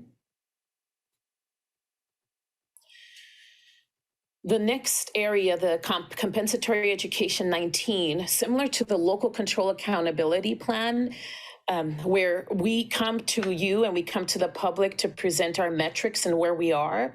School site councils and the single plan for student achievement, the site groups and the school site council needs to be presented the metrics and mid-year, and if we have met the metrics that have been listed in the single plan for student achievement. This was missing, but we are working with school site council at Half Moon Bay High School to address this change. The next slide, Rosie. So this is just basically one step. It's a data sheet where the metrics that were listed at the Half Moon Bay High School single plan for student achievement. We need to present new metrics, and if we met the metrics this year, and a simple agenda that this action was done would clear this finding. Next slide, Rosie. Oh, that's the end. Any questions on this fun federal program monitoring audit? Thank you. If we have any comments from the public, please raise your hand now. And give them a minute, and then I'll open up for discussion from board members. This is a presentation item. I don't see any public comments.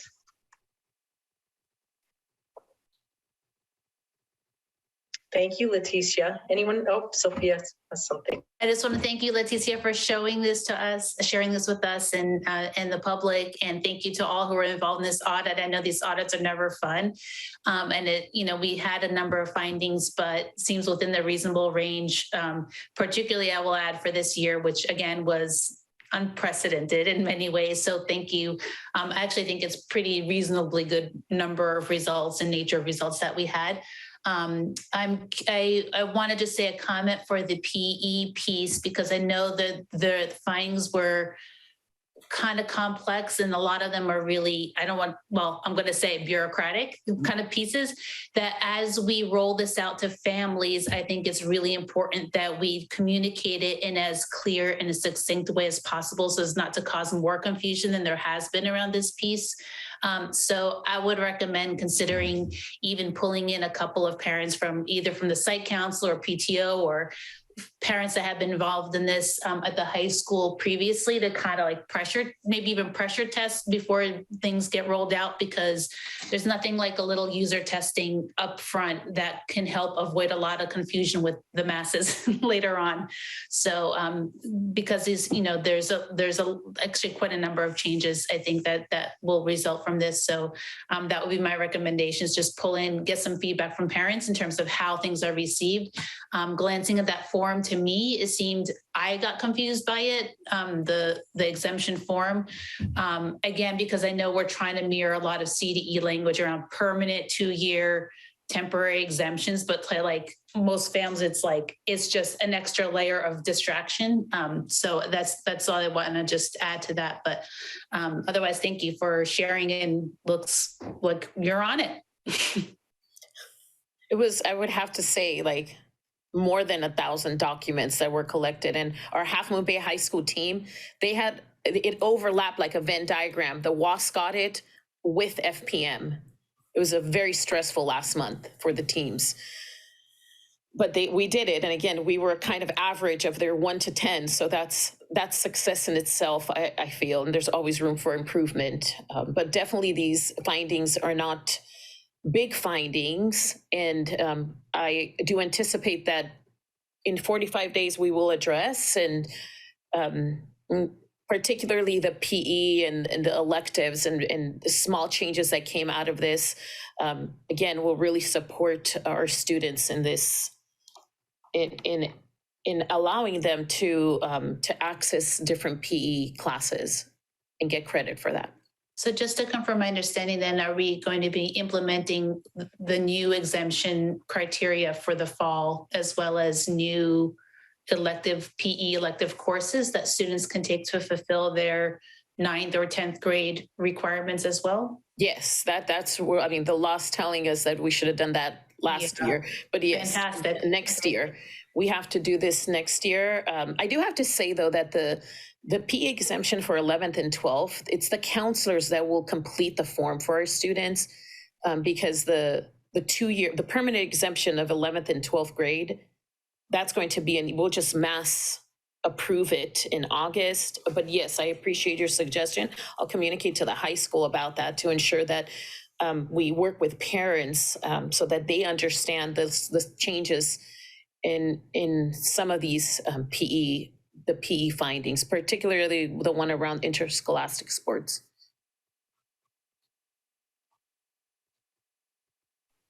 Freya, did you have a comment? I saw you put your thing on. No, but I just want to echo Sophia's appreciation for all the hard work and Leticia's team, but also at the high school and the adult school and all of that. And it does show, I hope, to the community that these programs are being reviewed and monitored and audited. And there's always a comparison between public schools and private. And I think this really shows one of the benefits to being a public school. We get the funds, but we also can show that we're following all the rules. So I appreciate all the hard work. And I'm sorry that the two overlapped for the high school. That sounds stressful, but at least it's done for 3 years, and then 4, it won't overlap the next time, right? So let's hope yes. It's been a little rough. Thank you, Leticia, and thanks for getting on this so quickly and getting all this fixed. Okay, we're going to move on.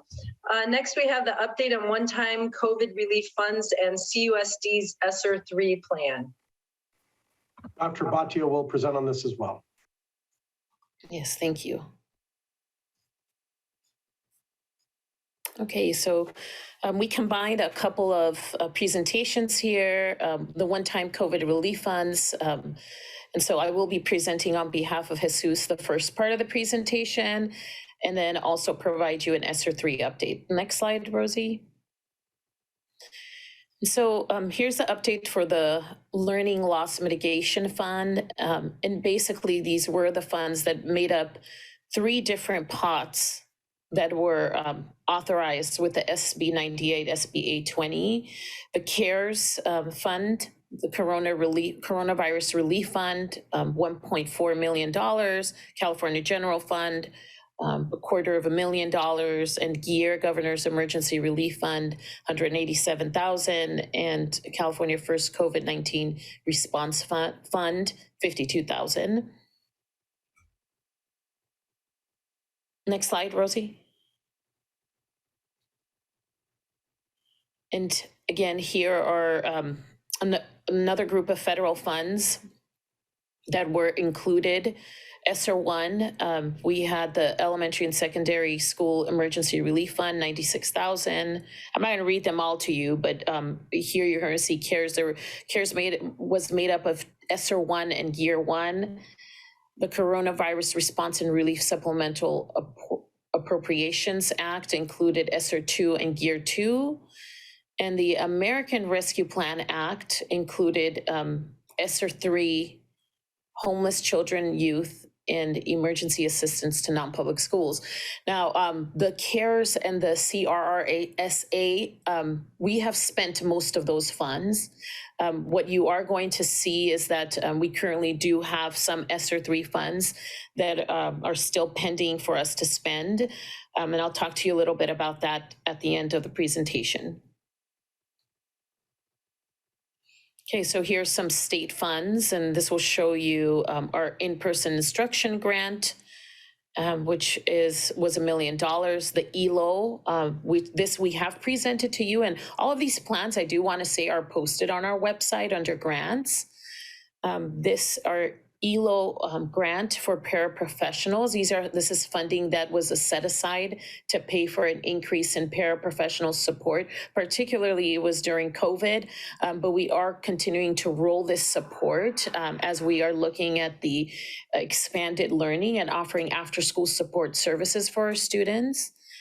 And again, you'll see the federal funding of ESSER Gear and ESSER 3 plus state reserve of $331,000. Next slide. And this is our wonderful Jesus Contreras spreadsheet from the budget. So of course, I'm not going to read this, but here you're going to find a more the funds that are available to use. And as you can see with ESSER 3, we do have all the way until September of 2024 for us to utilize the funds. And I also, and as I mentioned earlier, we have already spent the first round of ESSERs, the ESSER 1 and most of ESSER 2. So if you're looking at the green, that's where we still do have a balance. And I know Jesus or will come to you with a presentation, Jennifer Marsh, maybe during May, with an update of how much we have spent in the ESSER 3s or in the green sections of the spreadsheet. Next slide. And here is ESSER 3, and basically this was the American Rescue Plan, and these funds were given to districts to address COVID-19 pandemic and post-COVID-19. And for us, we will be utilizing the 2020 up to the 2024 academic year for us to spend the funds. We have an allocation of $859,000. The next slide, Rosie, will give us the goals of, so here's the purpose. The purpose of the funds were, one, to address the learning loss 20%, and then also have a safe reopening of schools. Next slide, Rosie. And again, available uses of funds are still the same, ESSER 3, to prevent, to prepare, or to respond to COVID-19 pandemic. Next slide, Rosie. Okay, so here is our summary of the plan that we have already submitted. So now we're going to, I'm transitioning to giving you an update of the ESSER 3 funds that we received. That was about $830,000. So one, it was to ensure that we had a safe reopening, that we addressed the loss of instructional time, 20%, and then remaining funds to mitigate any efforts that were directly aligned to LCAP. Next slide, Rosie. Now here you're going to see that most of our goals, we were intentional about aligning it to either expanded learning or LCAP goals. And the first one was around intervention services and summer school services. We did budget $113,000, but I'm very excited to share. I sent in a grant application through the San Mateo County, the San Mateo County, not department, not San Mateo County Office of Ed, just San Mateo County, and we received $130,000 that we need to spend this summer. And so you're going to see that we're going to try to expend funds that are where we need to spend this summer. And this is a reason why we may use some of the funding in this first goal, but we may carry over in doing the learning loss mitigation and have some of this funding hold it for summer school next school year. And the next goal is around, I'm sorry, I'm still gonna go back, there you go. The expanded learning program, and the description was after school intervention services and training professional development. We did set aside a significant amount, $150,000 for us to pay our teachers for after school intervention. But as you can imagine, everybody is really tired, and we were not able to we hired about 5 teachers out of 150 possible positions for after school intervention. And so this funding we're still going to carry over next year and plus in the summer to continue to address the goal of intervention services and professional development. But unfortunately this year, again, because of staffing challenges, we were not able to spend that funding. The next slide, Rosie. So this slide, we did spend the funding to support social emotional learning supports. We contracted with an organization called Teach Well, and we are on target to spend most of the funding, and we may have about $4K, carry over for next year. But this was a consultant that came to support the sites as well as our administrators in giving our administrators tools on how to support SEL at the site itself. Next slide, Rosie. Again, intervention and summer services. We are on target for summer. Summer probably is going to cost us a lot more than $200,000. I'm happy to say that for the first time that I've been here, I believe we have enough applicants for all the summer positions that we applied. In previous summer programs, we had to contract with outside organizations to provide supports. But I always call it the Tesla model of summer school. This summer, we're contracting with Boys and Girls Club, with ALAS.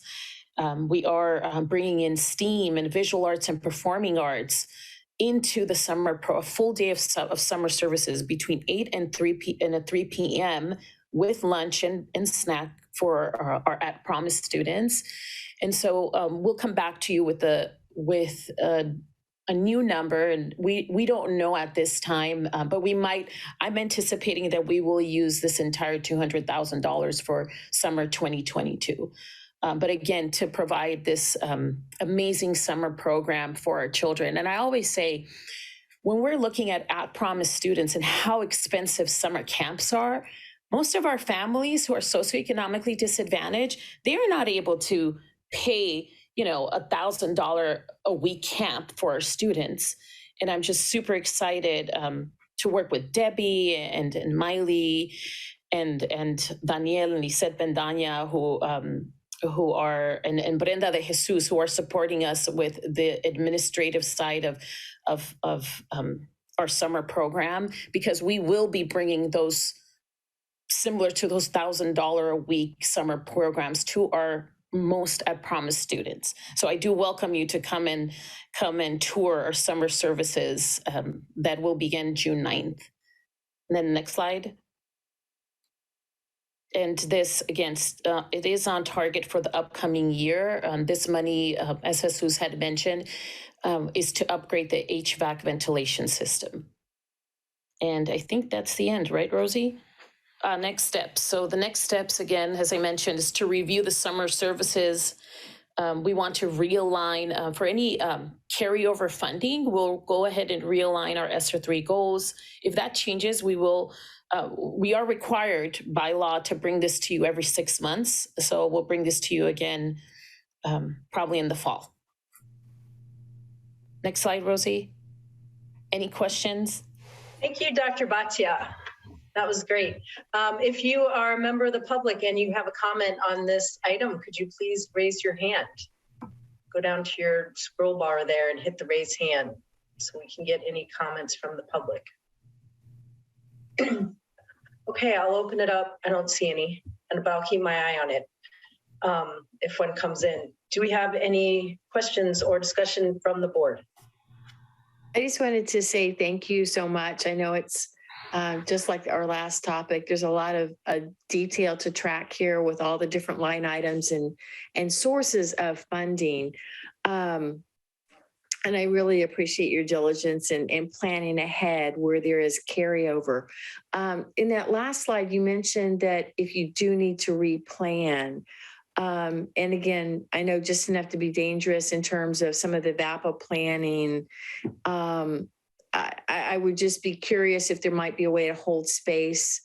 I believe it was Ms. PS had talked about other ways to get kids engaged where they haven't been able to. And so, maybe carve out a way to help build up some of our feeder systems in terms of programming at the middle school or transitioning between elementary and middle.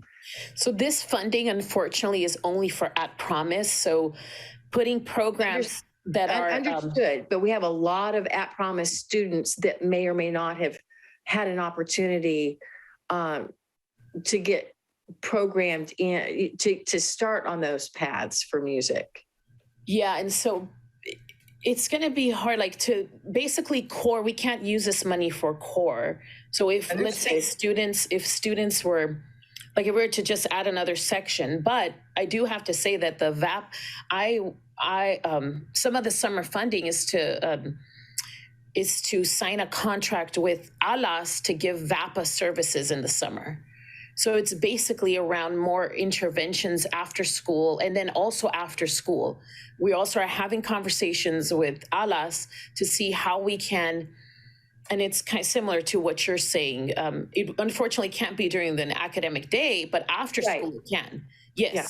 So after school, we are doing research, and I actually have a conversation. I've had a few conversations with Dr. Arriaga to see how we can add mariachi and folklorico classes after school. So for maybe 7th period for students to come in and have those opportunities to be a part of that. Thank you. Thank you, Leticia. Also, thank you for, this is such a complex web of funding and applications of that funding. Thank you to you and Jesus and the teams for keeping it straight. I love how you describe summer school as an opportunity for students to kind of like relax and have fun and enrich themselves. And over time, I know we still have to do a lot of credit recovery, but over time, as we continue to improve our during the year programs and can minimize the need for credit recovery over the summer, I think that's probably like the least fun way for a kid to spend their summer is making up classes that they fail during the year, especially I know we still run PE credit recovery and, things that like kids would just want to have fun doing the STEAM stuff, the art stuff that you're putting together. So I think that will be, I look forward to that kind of iteration, as we move forward to the next level of enhancements. Also, quick question, and maybe this isn't fair to ask you, but maybe you have something that jumps to mind, like of all this funding and all your kind of qualitative experience, and I'm sure you'll analyze this more fully going forward, but like, what do you feel like has been like the best spent money of all these different pockets? Like what kind of new, novel, innovative thing that we've been doing with some of this pandemic relief? Do you feel like, there's something here, we gotta like keep going? And if you need more time to think about it and share that in the future, I'm just curious, if anything jumps to mind. So, I mean, I'm going to talk about it on the curriculum side because we also did a lot of new, like safety measures, right? There were different safety measures, but one thing is the STEAM piece and the supplemental, and like you said, like taking our core, but also pushing in the science, technology, engineering, art, and math, because we are giving tools that to our teachers that in the past, I believe they only had the one adoption of, and I'll give you an example like science. I know that we adopted the gizmos piece. So we have our science curriculum, but then there's this gizmos online curriculum that's fun and innovative and can lend itself to small group. So I feel that that's probably one of the biggest areas where before maybe some of our educators were a little afraid of expanding and that supplemental side and giving more hands-on opportunities for our students. And this year, I mean, right now we are asking our sites to give us their reorders for next year around curriculum and instruction. And we're seeing those requests come up around the science and social studies. Are we getting the boxes with these hands-on science kits for mystery science kits to expand in science? I mean, we still have to do a science adoption. That's our goal next year. But I feel that that's one. And then also our summer services. I mean, we during COVID, we did have I don't want to count the remote summer, but last summer was pretty amazing to see our kids really engage in the not typical summer school, but more a fun, hands-on, math enrichment and the arts, like pushing in the arts when otherwise, like our kids are receiving in the past. I mean, I don't know, I wasn't here pre-COVID, but a typical summer school is more like credit recovery. But now we're looking at, no, let's have this more of an enrichment, the expanded learning piece. The fact that we are also looking at after school services like our at Hatch, the Eagle Club, where we're serving probably 90% of Moonridge families or socioeconomically disadvantaged of students who are now able to stay after school and really engage in meaningful lessons.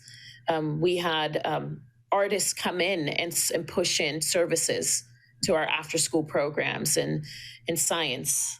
I mean, I'm a STEAM person, so I feel that we need to, and somebody had mentioned that earlier, we need to make sure that we integrate more of the STEAM into all content areas. And I feel that the funding has allowed us to do that, has facilitated that. That's really great. So it sounds like kind of three main things, like the enhanced core curricula, the enriching summer school rather than more the traditional remedial style, and fun after school elementary programs. The common theme among all of those being STEAM. Yes, now keep in mind, I'm speaking with my curriculum hat. Yeah. But I know Martha can important. talk to you about the SEL, because I know we have expanded significantly around social emotional learning. Yeah. And I know that Jesus, if he were here tonight, can talk to you about how our facilities have improved around safety and protocols and practices to ensure everybody stays healthy and safe. Yeah, things like ventilation that actually are permanent changes that will benefit with any kind of infectious disease or airborne pathogens. So that's great. Thank you. To circle back on the language that we're using, I know we say enrichment. I really appreciate, Leticia, you noting it as STEAM. It's experiential. It's that whole suite of experiences that make kids really good learners.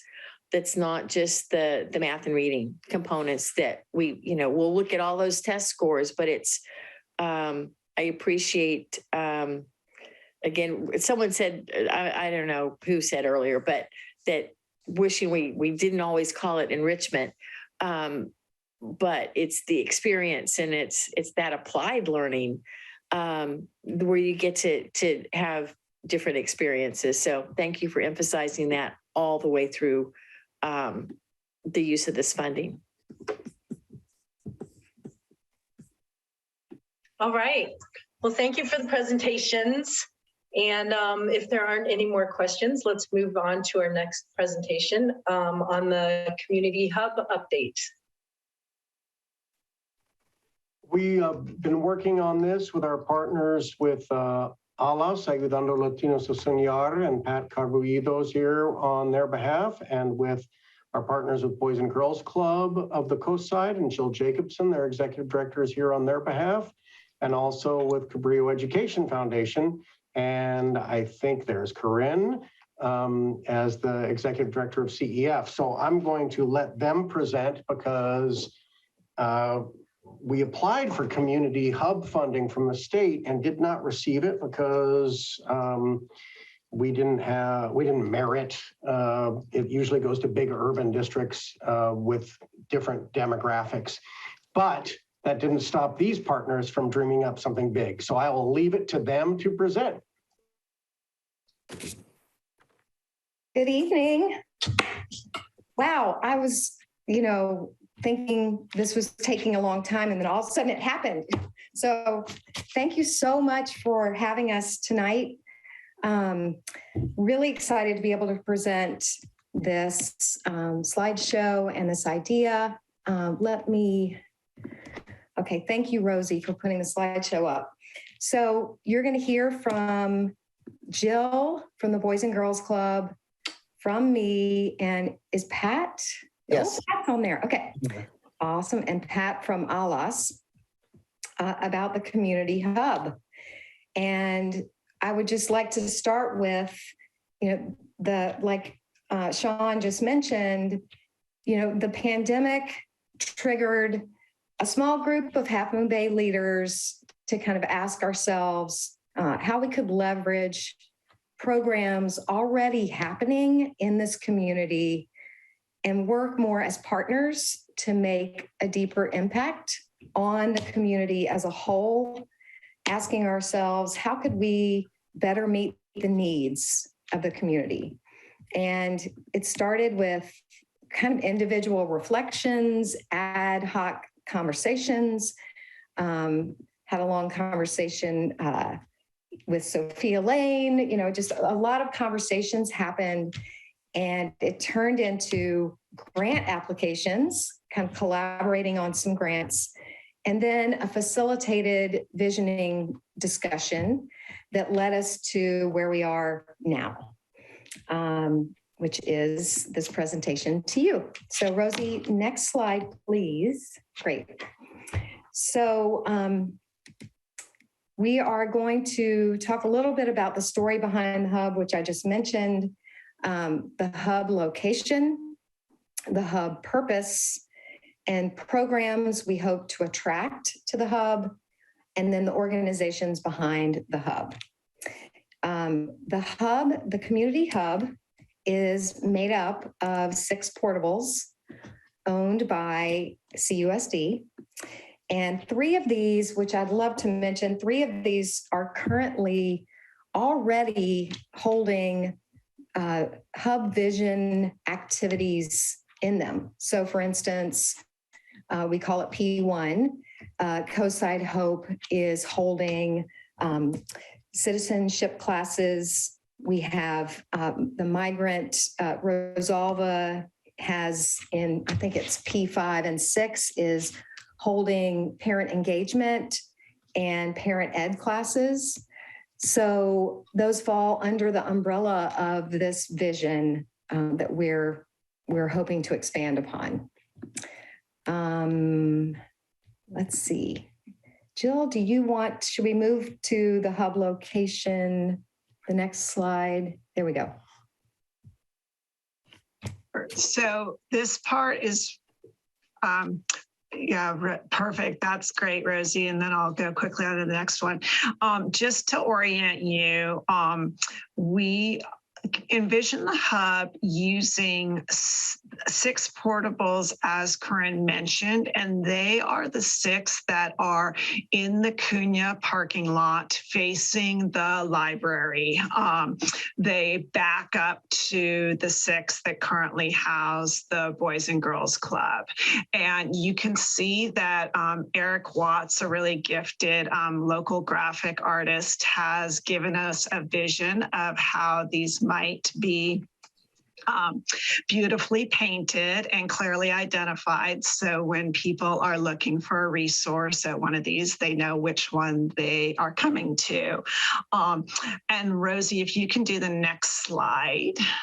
The purpose of these spaces that we are hoping will attract partners throughout the community is this. The purpose of the community hub is to leverage existing community resources and bring programs to the coastside community to improve resilience, connectedness, and engagement so that we can close the equity gap and enable self-sufficiency. So as Corinne mentioned, this vision really was born of the pandemic and a sense that it was very complicated for our families to access everything they needed during that time, and that a centralized location would make this easier.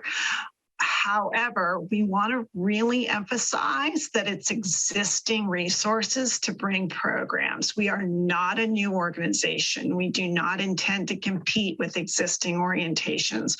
We are hoping to create a centralized space where existing groups can come to deliver their services.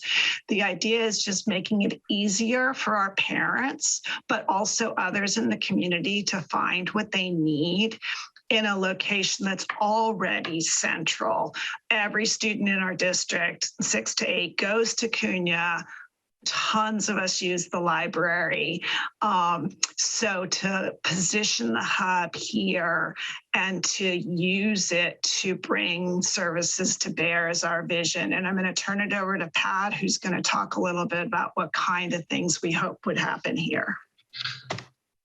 Thank you, Jill. Can we go to the next slide, please? So some of the, the programs that we kind of envision at the hubs would be career development, such as, dental assisting, kind of like a startup business, also teaching students and the community on computer coding, things like that.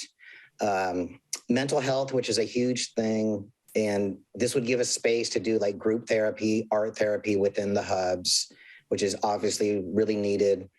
There's no really space in the community right now to do things like that.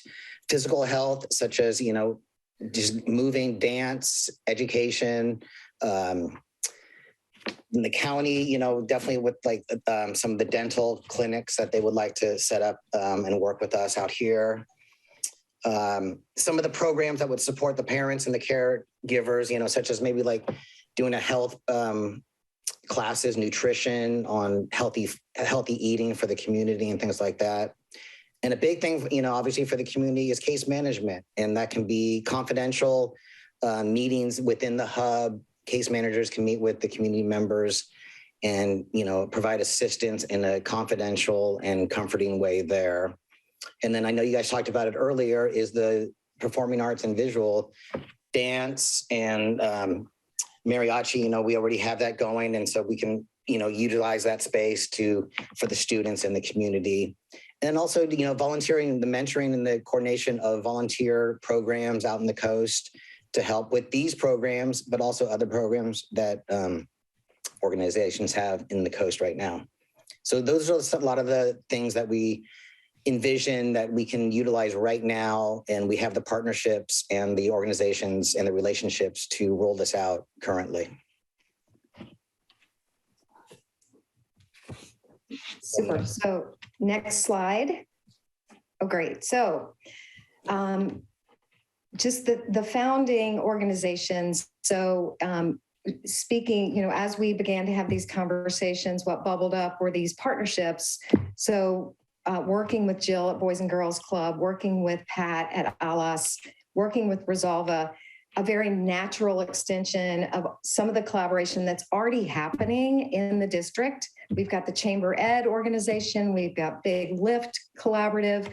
So these four partners committed to work through a planning process together, and really basing this on a way to streamline a launch that then could invite other partners in.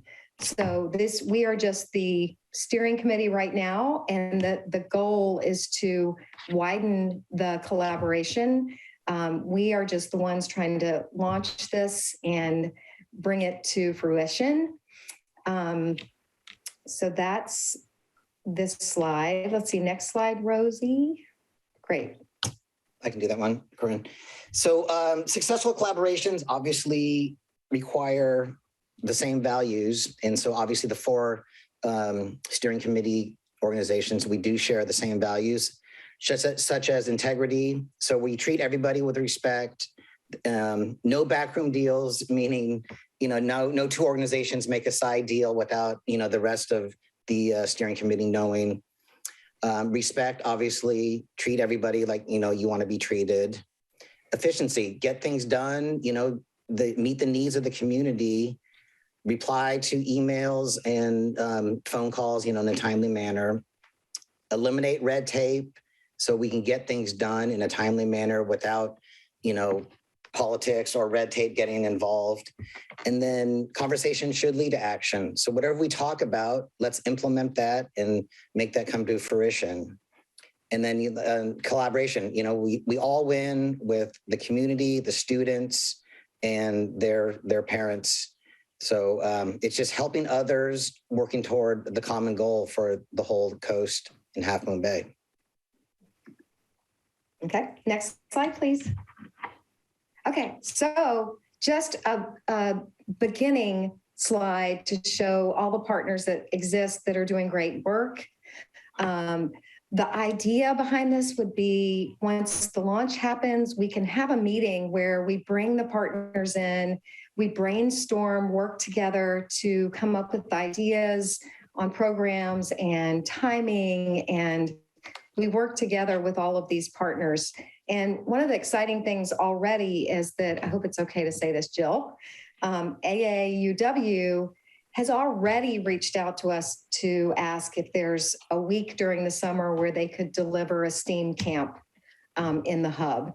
And one of the goals of the hub formation as well is to take to each of the 6 portables has an identified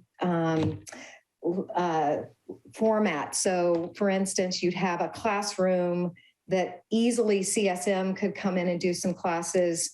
Then you have an arts space, possibly. Then the next one is more of a mental wellness space. So really excited about all the possible opportunities and working together with all of these organizations to just expand upon the good work that's already being done. Okay, next slide.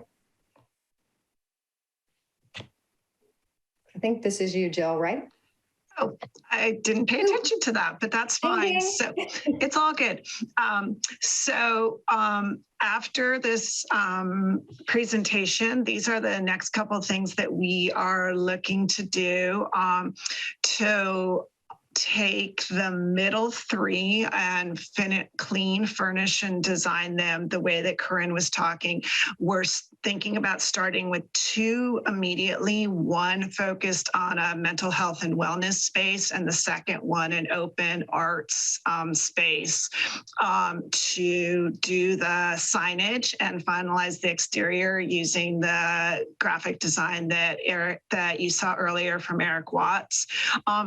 Establish protocols and process for how groups could use it, a reservations process, a priorities process, a scheduling process, and to pilot some efforts right now. And so we can learn what's working and what we haven't thought about that we need to make sure is in place before we go larger. And to finalize a fundraising strategy. Fundraising is not a major part of this. We do have a launch grant from the Chan Zuckerberg Initiative for the 2 years of operating, and we have a private gift to help us get started. But in our dream world, the hub would actually have a concierge service where there would be a bilingual attendant there during set hours that could say what programs were coming and help people that know what other services were to be available.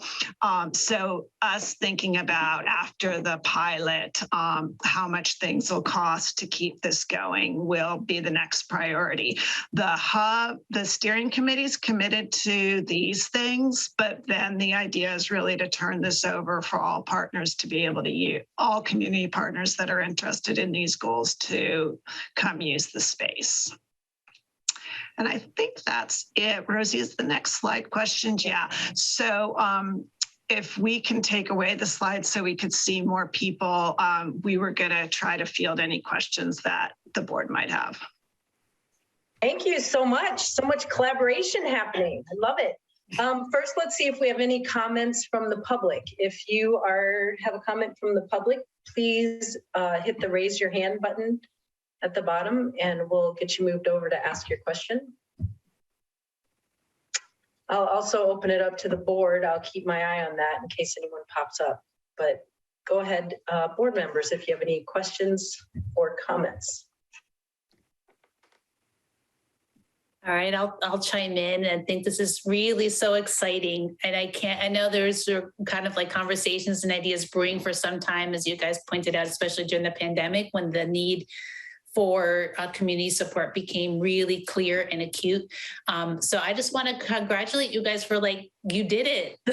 You made it happen. Like, it wasn't just like, you know, a lot of times these ideas get tossed around like, wouldn't it be nice? And it's like, no, you guys found a way. You actually made it happen. And that is so impressive and such a testament to your creativity, your courage, your collaborative leadership. I just can't thank you enough. And I really, like, as you're describing this, like, I feel like it's like a compliment to what there's a little bit of his seed of it, like, you know, kind of like I'm flying in the plane over the coast that I see, like where obviously downtown Half Moon Bay is like where most of the services and most, you know, there's the most access to services too. And we have the Ted Adcock Center through the city of Half Moon Bay, which is a larger space with some kitchen. And so it's used for different recreational programs, a lot of programs targeting seniors, et cetera. And I feel like this was such a gap and a need to have dedicated space for a variety of more targeted, smaller group activities, like, you know, around adult learning as well, but also all the programs that I think Pat described on that one slide of, you know, everything from arts to, you know, small group therapy and such. So to have place where people can have that access to one and then they see the one and it's like, well, it's easy to get to the other. Or, you know, if we could work childcare in, I'm sure, you know, at some point in a future grant that might be helpful too, for young parents especially. And I love the idea of a concierge. So if you need a vote for your for your future grants, count me in. So I think you're already envisioning a lot of really kind of great next level supports. But this is awesome, and I'm so grateful, Sean, that we were able to like utilize and leverage the asset that we have of that space and those buildings to really, you know, partner with all these with all of you and the others on the list you showed to serve our community with them in mind, not kind of like, you know, we all have our thing and we turn out what we turn out, but it's like, well, how do we get it all what we turn out together in a way that it's going to be the most useful to people that need it? And you guys figured that out and you did it. So thank you.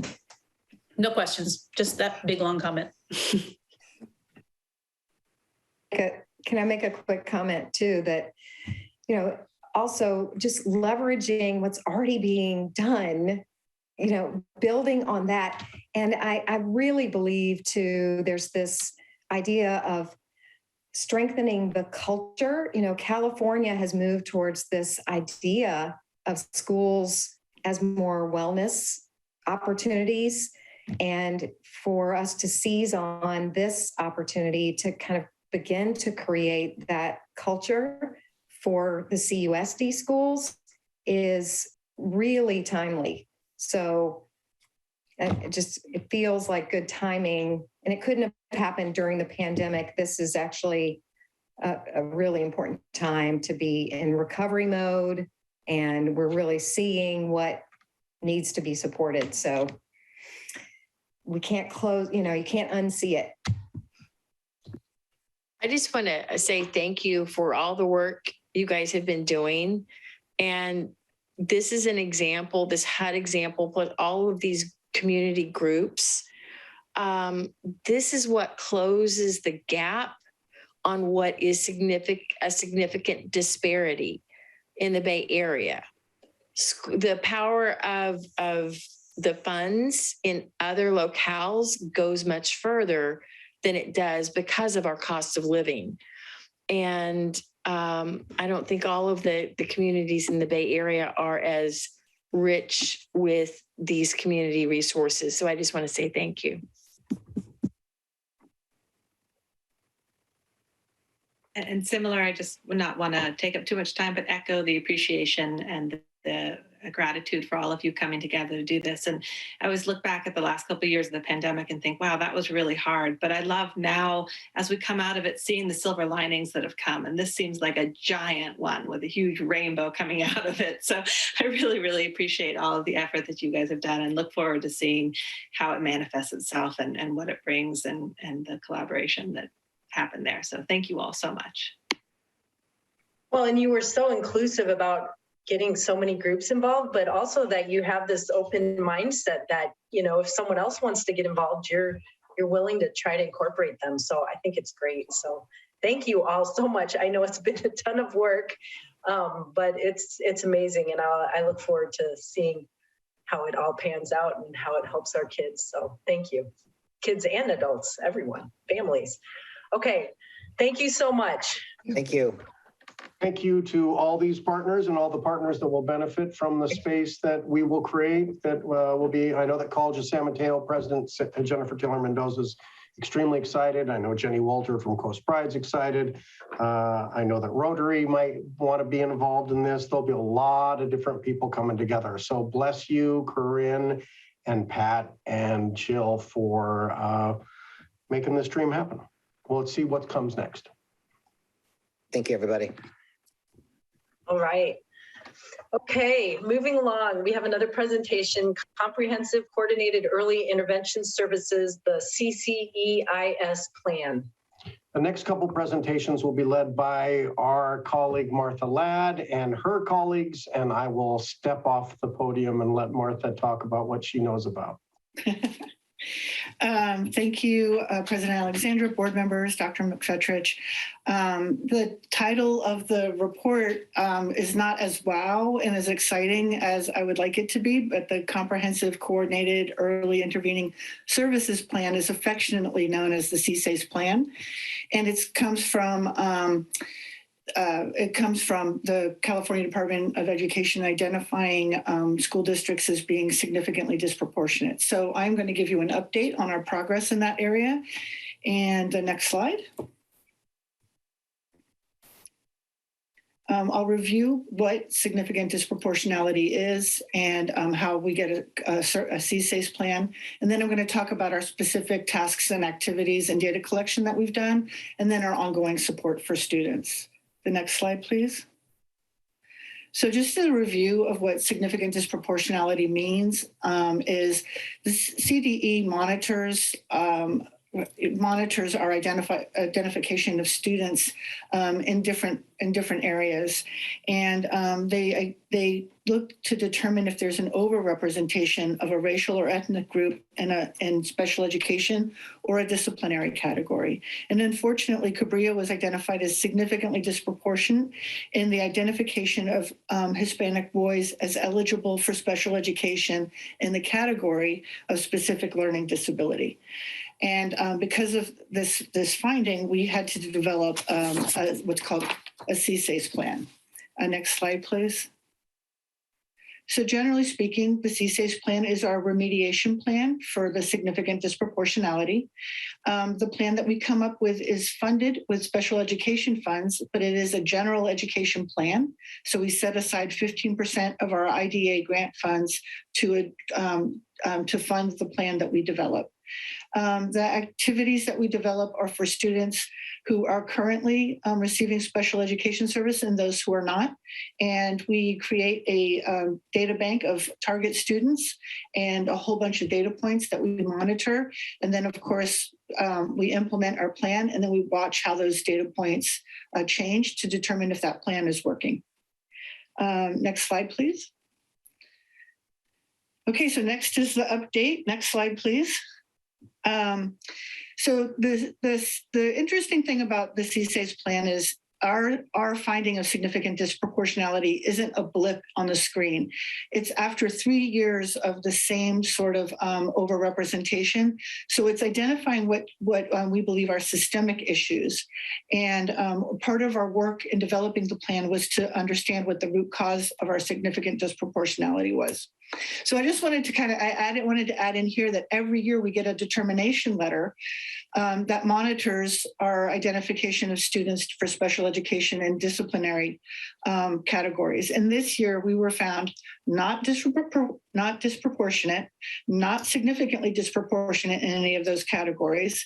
And we're participating in performance monitoring for late IEPs, specifically initial IEPs, which, given coming out of the pandemic, was not surprising, and our teams are working really hard to eliminate that monitoring. Next slide, please. So we determined parents, teachers, other staff members, district personnel, we all were a giant team. We had help from the county, and we had a facilitator that worked through us through this process. And through the data, we identified 2 root causes. And from those 2 root causes, we developed 6 systems changing activities. Our most significant root cause that we found is the idea that identifying or understanding if slow progress in academics is related to language delay or disability, because the majority of our children that were identified for specific learning disability, the majority of our Latino boys were language learners in 1st through 3rd grade. And so that's when they're learning to read and write, and that's when they're learning to read, write, listen, and speak in English. So this idea that we need to understand, is this because they're learning the language, or is this a flag because of learning disability? So that was one of our most significant root causes that we identified. And then the activities that we had was to implement a universal assessment in kinder through 2nd grade, to implement an intervention program. We chose Wilson Foundations. We hired an SST developer, one of our teachers, to help partner with our school teams to design and align our SST process. And next slide. And then our school psychologists have adopted the framework for assessment called Patterns of Strength and Weakness. We also identified as problematic is the discrepancy model, which could cause a waiting to fail culture. And so Patterns of Strengths and Weaknesses framework for identifying students for special education addresses that potential culture. And then tonight you approved board policies and administrative regulations for our student study team. So that was another aspect that we had. Next slide, please.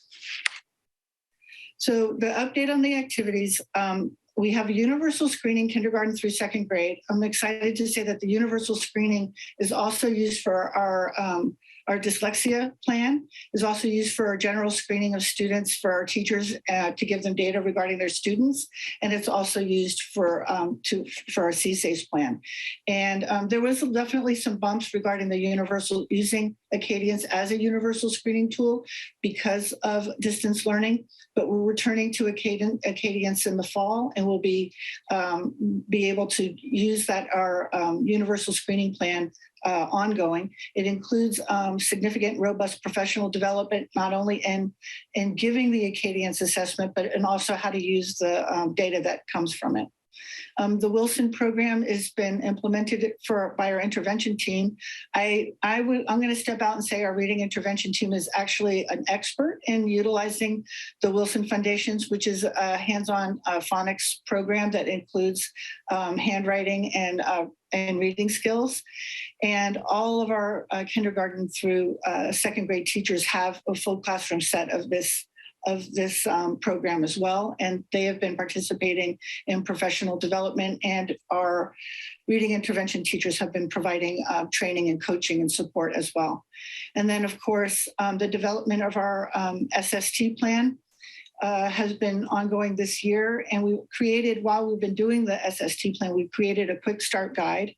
One of the things that I'm really excited for about our SST manual is that it includes a really robust English language development section. So if you go online and look at other SST manuals, you're not going to see an English language development section. So I'm happy to say I feel like our team is actually groundbreaking in this area. Next slide, please. Our school psychologists participated in patterns of strength and weakness training taught by Jenny Ponzurek, and she's a noted expert in the field on this model. And then they're also subscribed to digital resources for the next 3 years so that they can actually go to Jenny for a confidential case study. And then, of course, the board policy and regulations regarding the student study team. And then we have our target group of students, about 40 students that we're monitoring. They're kind of a cross section, and we've put a lot of different kinds of demographic data and other data regarding language, and then of course our universal screening. And then reading levels, et cetera, so we can monitor who's receiving the interventions in class and out of class in the intervention, and how is it impacting their reading, and is it having the effect of helping us determine if a student has a language delay versus a disability, and then how are we responding when we see that that's happening. And the next slide, please. And finally, the last slide is the last phase of the CSACE plan is not only implementing the plan, but then evaluating it, and then, of course, sustaining it. So I just put a little timeline here of the work that we're doing to evaluate and sustain the program. We will be able to have ongoing use of the Foundations program, and we will be able to sustain a universal academic screening for our primary school children, which I'm very excited to be able to have for our school district. And that is the CSACE report. Any questions? Thank you very much. If we have any comments from the public, could you raise your hand now? And I'll keep an eye on that. And let's move it over to the board. I don't see any yet, but I'll yell if we get one. Okay, I'll open it to board members if you have any comments or questions. I'll just comment. Thank you, Martha. I think between all of the plans that we have that are required by various agencies at the state and federal level, it's probably like 50. So thank you for keeping them all up to date. And there obviously is a lot of overlap between many of them. But this was a really important one to address those findings we had previously. And so congratulations to you and everybody, because it's obviously a team effort to, on those successes for the progress to date. And really, I think as you're presenting to I was reminded how oftentimes people ask, like, what do district staff do? And this is definitely one of those examples of like, it's not obvious. It's not like, like you said, like the most exciting title, right? Yes, a lot of letters and half of them are C's. But like, it's a good example of the kind of like deliberate, diligent, like tier 1 MTSS work that we're investing in through a lot of your time, a lot of your psychologist time, or reading of intervention specialists, like, through really like systematically thinking about how we support our children from the start in a proactive way so that we can avoid having to have remediation later down the road for whatever reason, because they're misplaced in special ed or because they're not getting the right kind of services that they need when they need it. So I think this is, just a great example in that regard of like how much work it takes to really thoughtfully support kids for all their diverse kind of needs. And this is like one angle to it. So I just want to thank you for that, because you make it look and sound easy, but I know it's really not. So thank you. Well, thank you. We have a really wonderful team working on this, and they're very engaged and excited for our youngest children to be successful early on, because that carries and carries and carries to middle school and high school. And this idea about being able to tease out the difference between disability and language acquisition, and that we have a plan for it, and that it's embedded in a bunch of these things that we do, like universal screening in our SST process, is super, super exciting. And it's something that can stick and become part of our culture for a long time. Hi, Martha. Yeah, I just wanted to reiterate appreciation for the work in this. And I also really just, and you've mentioned this before, but appreciate the integration between the two, that we're not just looking at special ed and then intervention as separate things, but really trying to address all the students and say, okay, how do we help you here? How do we help you there? And I love the expansion of the SST so that it isn't just about a step to special ed, but it's really a way of how do we help everybody? And I think that that's really important.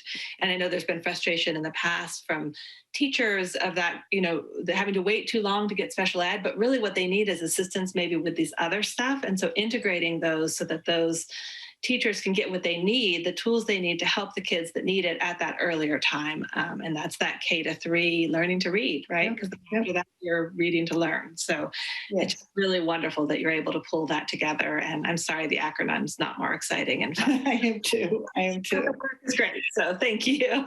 I wish I could figure out how that could make the acronym WOW. So, but thank you. And I do think the SST process is going to really focus on a lot of tier 2. How can we help kids in that tier 2 space, which we tend to kind of try to beef up tier 1 and then jump into tier 3. So I think if we really explore that tier 2 space of intervention in a variety of ways, Dr. Bhatia is implementing English language development TOSAs who will be doing English language development intervention. And I think that's going to be a real game changer as well. So then we have 2 levels of intervention for our children at the elementary level in our Title I sites that we haven't had before. And so I think that's going to be very supportive of teaching and learning. I just want to echo the thank you for all the hard work, Martha. I think it's a wonderful plan. I want to also acknowledge parents that do get concerned about when things aren't working ideally in the classroom and we have large classes and the angst that can come with it. How would you measure or evaluate these programs as being successful? What does success look like to you once this is implemented? The part of it that I'm excited about is having a universal screener, and that our universal screener is used across for a lot of different things. So it's not tiring kids out in assessment. And the universal screener that we've picked isn't a screener that's looking for end of the year. We're not testing students for end of the year skills at the beginning of the year. We're testing them at the beginning of the year for beginning of the year skills, middle of the year skills, and end of the year skills. So if we prepare kids well at the beginning of the year, we'll see that show up in the middle of the year, instead of at the end of saying, okay, well, they're pretty far away from the end of the year standard at the middle of the year, right? We have to hurry up. But now we're going to be comparing them right to where they should be in that moment to be able to address that at that time frame. And so I think I really feel like having the right universal screener will be a game changer for our teachers. And part of what we're able to fund through the CSACE funding is an opportunity for teachers and school psychologists and principals to attend a data dig on how to look at the data from this universal screener and then what to do with it. So that they'll have actual training in how to be an expert in what this data is telling them. So I think that's how we're going to know that the things we're doing are working. Thank you. Mm-hmm. Thank you, Martha. It's a lot of work, I know, and it's important work. And I think it's just going to make a big difference in the lives of kids. So thank you for what you're doing and your team. Thank you. Okay. Moving along. Next presentation is Education Support Services Team Update on Student Wellness Programs. Oh, team. Go team. Yeah, thank you. And I'm still here. And I'm really, this is actually wow. Right now, this is actually wow. I'm here to present with the Ed Support team to give an update to our community on our student support programs. You will hear from Jessica Reed, our behavior program, in charge of our behavior program, Susan Vanna on our medical health program, and Caroline Morton on our mental health program. And Rosie, are you able to find the slide deck? There we go. Okay. And then next slide, please. So that's, and then the next slide. Okay, there you go, everyone. The MTSS triangle. And I think it's the first appearance tonight, although I was grateful to hear that James talking about the MTSS framework as well as Dr. Bhatia. Our support services are deeply connected to our MTSS framework. All of our program coordinators are licensed veterans in their field and provide direct services to students and staff. They are adept at utilizing federal and state funds to meet our specific local needs. And our team focuses on innovative program development that allows for flexibility, depth and breadth of reach, and to meet student needs. The next slide, please. So now I'm privileged to introduce Jessica Reed, who will talk to you about the Behavior and Educational Service Team, which she likes to call the best team. Jessica? Yeah, that's what we get for letting me develop my own program, and that makes me the best manager. I love to say that. But anyway, hi, everybody. Thank you so much for having me. I'm Jessica Reed. I'm a board certified behavior analyst, or BCBA, and I manage the BEST team. So who we are, we're a small team now. We used to be a little bit bigger, but so I'm the BCBA for the district. And then I have Ash Salcido, who's a behavior intervention coordinator working under me. He's also pursuing his BCBA, which is really great. So I've been able to provide him with the clinical supervision required for him to pursue his BCBA, which hopefully he'll have soon. But essentially what we do is we utilize the principles of applied behavior analysis, which focuses on the observable relationship between behavior and the environment. So this sometimes involves conducting functional behavior assessments and behavior plans, or BIPs, to address interfering behaviors that are impeding the student's learning or learning of others. Next slide, please. Thank you, Rosie. So we all know the 3 tiers, and Martha, thank you for showing the pyramid again. But this is how it looks essentially behaviorally. So our tier 1, we put a lot of focus on tier 1 at the start of this school year, because like has been said by a lot of the people in the meeting today, we lost a couple of years of learning. We, as Mr. Barnes said, our 8th graders are more like 6th graders. And this became really evident in the elementary school sites, where especially K2, not only are students learning to read and write, but they're also learning to learn skills. So they're learning to sit in the chair and stand in line. And so missing a lot of that socialization and those social skills popped up a lot of behaviors at the start of the school year, even continuing to now. So we put a lot of focus on classroom reinforcement systems and visual schedules and referring to visual schedules, because having it on the board isn't enough. Like, you need to be referring to it throughout the day. So a lot of those tier 1 supports and coaching and training staff has been a big focus this year.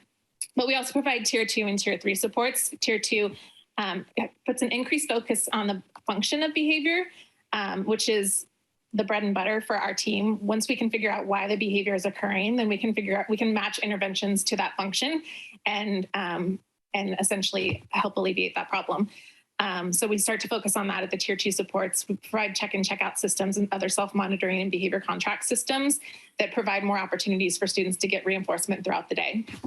And then our tier 3 supports are more intensive and individualized. So that might include a full functional behavior assessment, which really helps us determine the function of the behavior. Sometimes we can figure that out with just a few observations and come up with a hypothesis, but sometimes we need to go through the full assessment process. That also might include development of a behavior intervention plan and modeling those interventions for staff so that they can see the best way to target that behavior. We provide feedback based on the implementation of the behavior plans. And then we also debrief crises with site level teams and collaborate with other agency teams. Next slide, please, Rosie. Thank you. So this is the first half of a flow chart that I created to help staff get a better understanding of what to expect from our team. So I've created a referral system through Google Forms.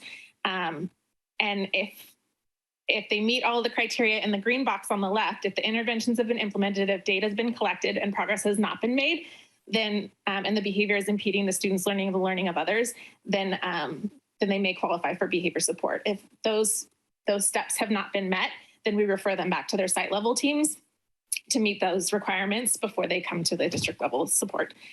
So then it drops down into what I've called like level 1, level 2, and level 3, which is different than the tier 1, 2, and 3, but it's levels of support that we provide.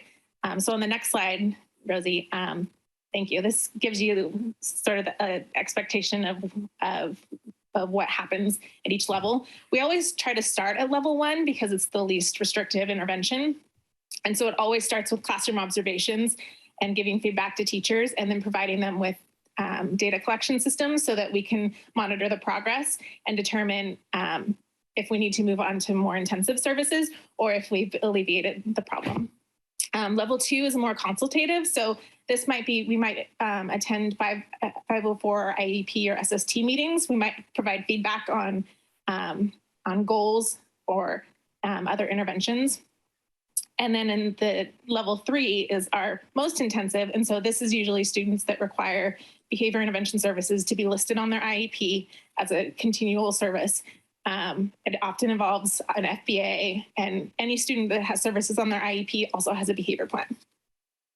Next slide, please. This just sort of gives you an idea of how our intensive behavior services are distributed across the district. As you can see, the red is the largest area of the pie, and that's El Granada Elementary. El Granada has our SDC program with our most severely impacted students, and so that's why they get a little bit more services than some of the other districts. They have a higher need there. But these are students that have behavior services written on their IEP. And then the next slide is a breakdown of these are essentially the new referrals that we've gotten this year and how it's distributed across the district. Hatch Elementary School is our biggest referral source. It's also our biggest elementary school. And we really try to target that early intervention piece. So we spend a lot of our time at the elementary schools. Of course, the secondary schools also need us, but that, especially coming back from COVID, we've seen a big peak in behavior at that earlier grades. Next slide, please. So we've done a lot of work over the years on PBIS at all of the sites, and there've been a lot of changes, especially post-COVID. So including a lot of changes in leadership at a lot of the sites. So we'll be revamping the work that we've already done in the past, and as well as supplementing that work with additional supports by partnering with the Santa Clara County Office of Education starting next school year. So we actually have on this upcoming Monday, the 25th, we have an orientation for the leadership teams at each site to give them an idea of what to expect when we roll out next school year. But our primary focus for next year is going to be those tier 1 supports because we've seen a lot of deficits in that, especially post-COVID. And then they have a really exciting leader for high schools. And so we'll get some really specialized attention at the high school level, which is also very exciting. And that sort of sums it up for me. So I'm going to pass it on to Susan, who's going to talk about medical health.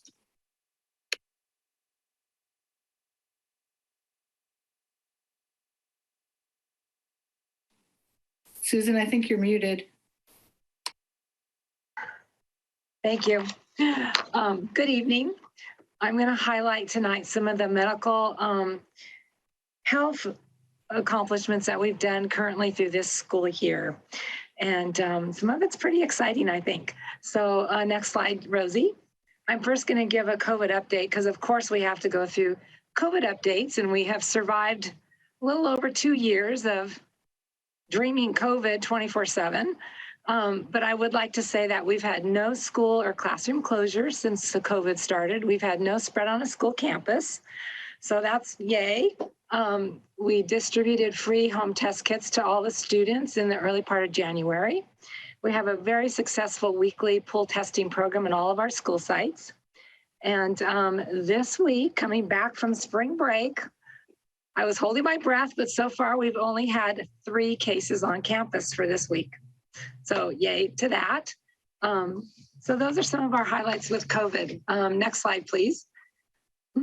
I have also, since we have gone into our MTSS framework, have put medical health into the 3 tiers. And our first tier, like Jessica said, is a tier that is a lot of things that happen at the beginning of the school year. So we review health conditions in the infant and campus. This year we had about 120 students that listed some type of health condition in infant campus. So we review those pretty thoroughly and try to make sure there's nothing we're missing of a student that needs medication administration or forms or a seizure action plan or asthma action plan or something that, we try to really catch anything from the infant and campus. We do a lot of our trainings up front. And one of our 2 biggest, I think, tier 1 programs is our oral health program that Sunrisus is wonderful with and helps with this every year at all our elementary schools. And then our mandated screenings. And as of the end of March, we had accomplished 875 vision screenings, 1,098 hearing screenings, and 44 color vision tests on our first grade boys. Next slide, please. And in tier 2, this is where we do a lot of our follow-up with our vision referrals. And this year we saw quite a few, a little higher than usual vision referrals. And we weren't sure if that was because of a lot of more screen time. It was interesting to see. But most of those students have been followed up with. They have glasses or found that they don't need them right now. Our IEP screenings, and then our CUNY office and our high school, both of those health offices are quite busy. They're both staffed with a health technician. And as of the end of March, our CUNY health office had seen 1,449 students, and our high school office had seen 605 students. So they got roller skates on a lot. We do a lot of intense training at this level with seizure action plans, EpiPens, making sure all those are in place for students. Next slide, please. Our tier 3 is our medical 504s and our IEP medical components, our meetings. We currently have 4 health technicians that are assigned to one-on-one students. And these are some of our medically fragile students that each year in May, I assess what the student need is coming up year, and we figure out those one-on-one assignments. Usually those assignments are from their IEPs or their very young students with diabetes, for instance, like a kindergartner that's got an insulin pump. We have 1 licensed vocational nurse. We call her our procedure nurse, and she's been a great access. She helps with our injections, our insulin pumps, our tube feedings, and all of this through the district that's needed. Next slide, please. Our last part of medical health that I'm excited about is the Hazel Health that we added this year, which is a telemedicine program that's offered in school districts. And it really aligns with our commitment of the importance of our health and wellness of our students. And what I love about it is that it really gives equity stance in giving basic medical care to all students. By the end of March, our schools had done a total of 240 visits. 81% of those students had returned back to the classroom, which I love because before the majority of those students went home for the rest of the day. We did 91 visits in the district in March, and 78% of them returned back to class successfully. And we have saved, by the end of March, it has saved 417 classroom hours. Hatch is a rock star on this. They have done the most visits of any school campus. The staff there love it. CUNY is second and the high school is third. And we have many parents and staff who just love the program and rave about it. So I'm very thankful for this program. And as you can see, our medical staff is fairly busy. We have a lot of fun, enjoy what we do, and we really enjoy taking care of the medical needs of our students. So thank you. And at this time, I'm going to give it to Carolyn to tell you about our mental health programs. Thank you, Susan. Hello, welcome. Good evening. I guess I'm welcomed. Good evening. So for those of you who know me, you know I love quotes. And so I'd love to kick off my presentation with a quote from writer Lala Delia. Self-care is how you take back your power. And as we roll into the final stretch of our first year back from post-pandemic, it's news to no one that the mental wellness of our students, teachers, and families is paramount in education. Next slide, please, Rosie. So this notion ties directly with the mission of our mental health and wellness program, which is to promote and support the social, emotional, and behavioral well-being of our school community. So a big component of our program is our school-based counseling program. And so this includes individual short-term counseling. It's usually between 8 to 10 weeks. Group counseling, assessments, case management, and referrals to a lot of our community partners. We also provide a variety of other support services, which include parent engagement workshops. We provide a brief intervention as part of our alternative to suspension program up at the high school for students with regards to substance use. And we also offer home visits on a case-by-case basis. Next slide, please. So our internship program is really at the core of our mental health program. Our schooling services counselors are trainees. That means that they're students currently in a credentialed graduate program, or they're associates, postgraduate clinicians working on their hours towards licensure. So this piece of our program really allows us to reach more students than ever before. Next slide, please, Rosie. So here's a little bit of data, and note that since I put this slide together just a couple of weeks ago, our numbers have actually increased. So for instance, for our short-term school-based counseling, it's not 167, now it's at 174 students. 31 alternative suspension students that we've reached at the high school. These numbers have doubled since the last several years in terms of students that we've seen, and they've doubled and are increasing weekly. And then also here we have just the screening data in terms of the throughout the schools where we've provided suicide assessments in K through 5 schools, Cunha, Half Moon Bay High School, threat assessment levels, and the screening tools that we've used are the San Mateo County Schools suicide prevention and threat assessment protocols. Next slide, please. Next slide, please, Rosie. Thank you. So interwoven in our work is the special relationship that we have with our partners, our community partners. For example, with ALAS, we have been working and are in contract this year, and they've provided a therapist at our elementary school site. So she's offered a lot of support at our El Granada and Hatch schools. And Star Vista, for instance, we have a therapist working up at the high school, and she's been providing individual counseling services up there as well. And then one of our CUSD intern therapists dedicates some of her time at Coast Pride, and she's been offering support groups at Coast Pride and individual counseling at Coast Pride at their site as well.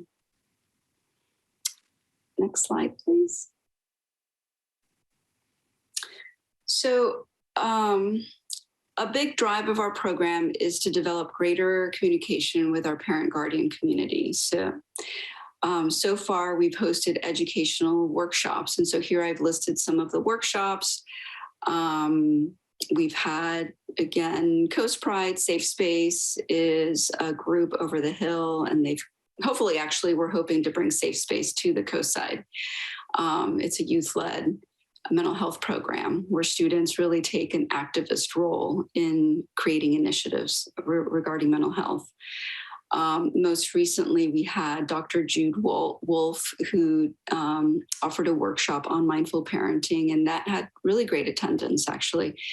And this is all through Zoom, and we will continue doing it that way. We started it through Zoom because of the pandemic, and it's been a great resource for parents. Next month, for Mental Health Awareness Month, we've joined forces with some of our community partners, and we'll be hosting a festival on May 21st, celebrating resilience and connection. This is where we'll have speakers, performers, providers, provider tables with resources, and also wellness booths. And also next month, we're going to be kicking off what will become a quarterly newsletter for parents and guardians on mental health and wellness. So here we'll be highlighting resources, information, and ways to get connected. Next slide, please. And so lastly, as part of our MHSSA grant, we've hired a 0.25 wellness counselor for Pillar C-DOs. We've provided continued care coordination through our partnership with Care Solace, who provides, finds therapists in the community and over the hill for our students and families. And we've also offered CRIM, which stands for the Community Resilience Model Training for staff, parent, and caregivers. We've had a soft launch of our mental health universal screener at the elementary schools as well. So for next year, we're planning to expand the mental health universal screeners throughout K through 12. And now I'm going to pass it on to Martha Ladd. Martha, you're muted. Sorry, thank you.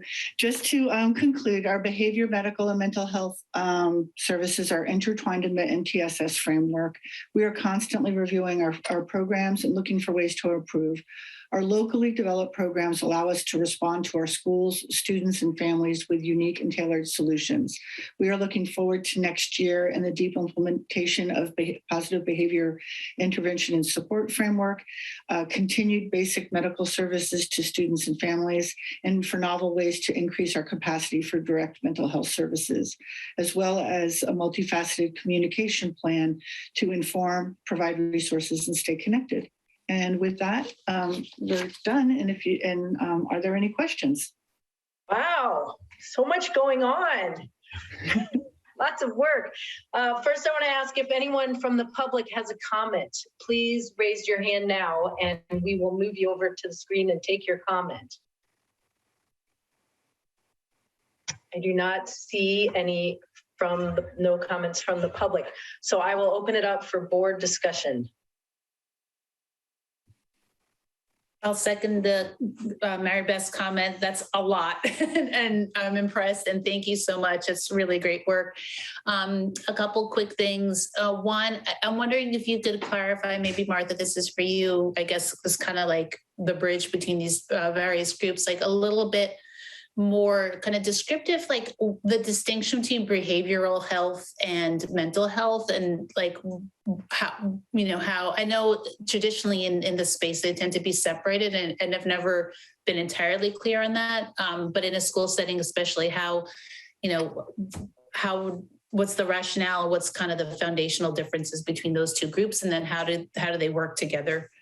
Mm-hmm. So, I could answer that question, but I'll let Caroline and Jessica answer the question.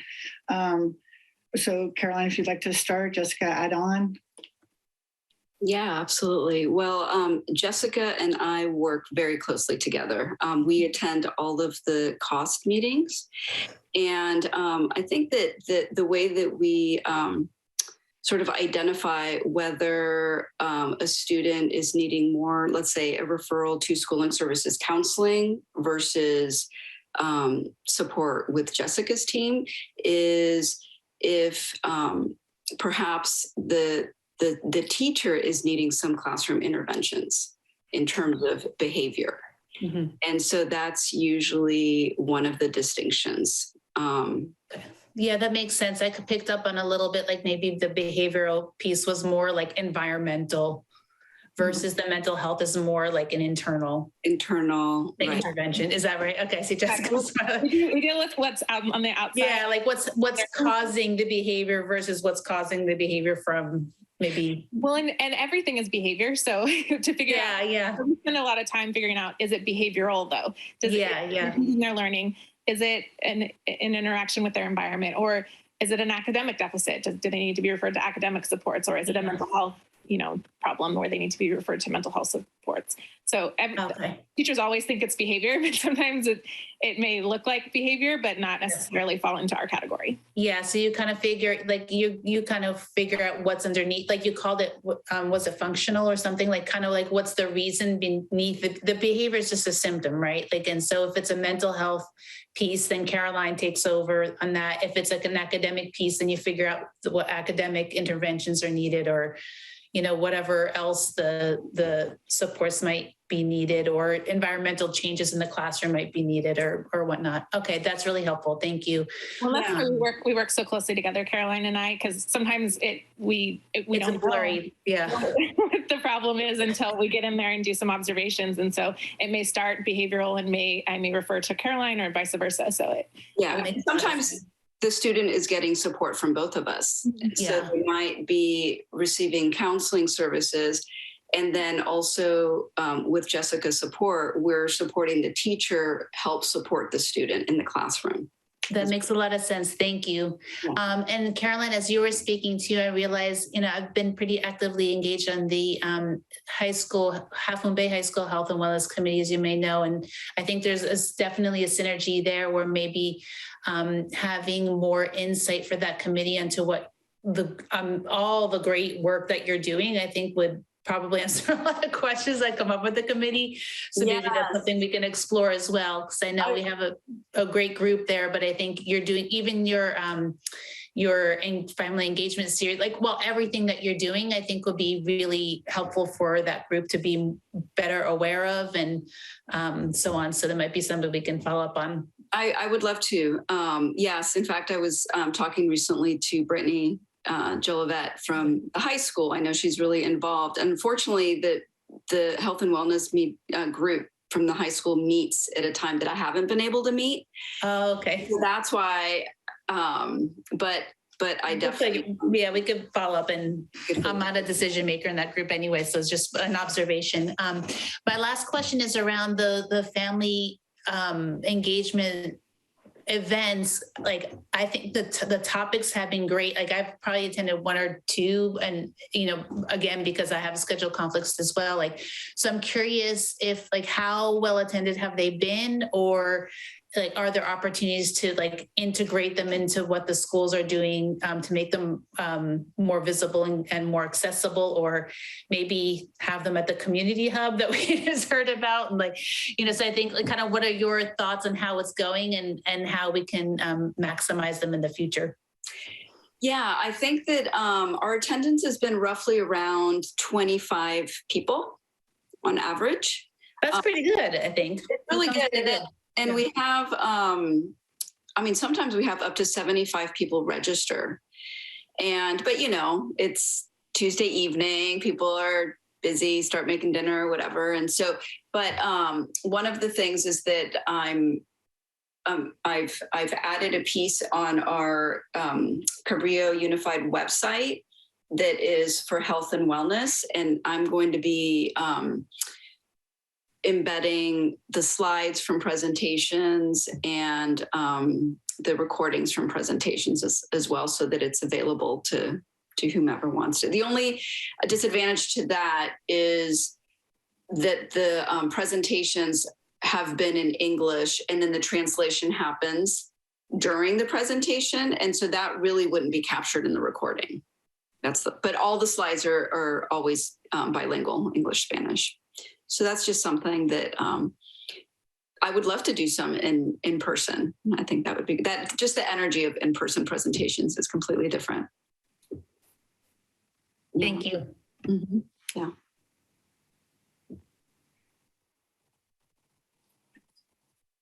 Thank you. Oh, go ahead, Fran. I just want to reiterate the appreciation, and yes, wow, because we are doing so much and planning to do so much more. So thank you to all of you for all of your hard work, and it definitely has been hard. Well, one with the pandemic, but two with this kind of growing realization that this is a need and that schools need to address that. And it would be great if there was more funding on the state level and other sorts of things, but I think you guys have done an amazing job of pulling it together and integrating it and really making it something that works and can grow even more. And it has already grown so much in the period of time that I've been here. So I just wanted to say thank you for that. Thank you. Yes, you've really been on the front lines of things. So lots of work there, and we appreciate what you do. And thank you very much for your presentation tonight, all of you. Well, thank you very much for having us all. Yeah, it was great to hear about it. So, okay, moving along. Next, we're going to skip over the proclamations. We're going to go to do those at the end, but we're going to now go to letter L, adoption of resolution number 08-2022, supporting preschool, transitional kindergarten, and full day kindergarten facilities grant program. I'll present for this because Jesus cannot be here tonight, and I don't want to belabor this point, but as you saw in the memo, Assembly Bill AB 130 expands transitional kindergarten over a period of 4 years, and hopefully we'll have universal transitional kindergarten for all children who are 4 years of age in the 2025-2026 school year. And so we plan to expand our TK program to meet the requirements of this TK eligibility expansion plan and to adequately house the expansion. We're seeking authorization from the board to apply for resources from the state through the Transitional Kindergarten Full Day Kindergarten Facilities Grant Program. And once you authorize this, we'll work with Caldwell Flores Winters to complete and submit any and all required forms so we can get money from the state and the California Department of Education, the Office of Public School Construction, the Department of State Architect, and other agencies connected to the Full Day Kindergarten Facilities Program applications for Hatch Elementary. And we would submit those to those state agencies. If funded, we might be eligible for up to $3 million earmarked for facilities to expand its preschool and TK facilities. I do want to point out that this was originally came as one resolution, and we were, because we tried to collapse it into one resolution, but then we were told that this should be separated into the 3 different resolutions. So Rosie has updated the agenda to those 3 resolutions at this point because we could not do it. We only heard that on Tuesday, and so we couldn't do it before 72 hours. So tonight we're just basically asking for your authorization so that we can seek money from the state for TK expansion for our facilities grant. So we're taking action on this item? What was it about the 3? That's exactly right. And the resolution has been split into A, B, and C. Okay. What was one resolution is now 3 discrete resolutions for the different areas. And we're voting once on the 3. That's correct. Split into 3. Okay. I'm warning the public. If you have comments, start getting your hands up. And I'm going to take a motion in a second from the board. A motion to support the 3 resolutions A, B, C. Thank you, Freya. Second. Thank you, Kim. Okay, we'll now take any comments from the public. If the public has any comments, please get your hand up. And I do not, oh, we got someone.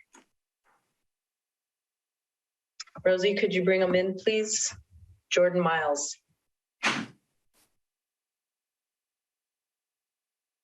Oh, we lost Rosie. Stig, can you bring him in? Okay. There I have. Oh, there you are.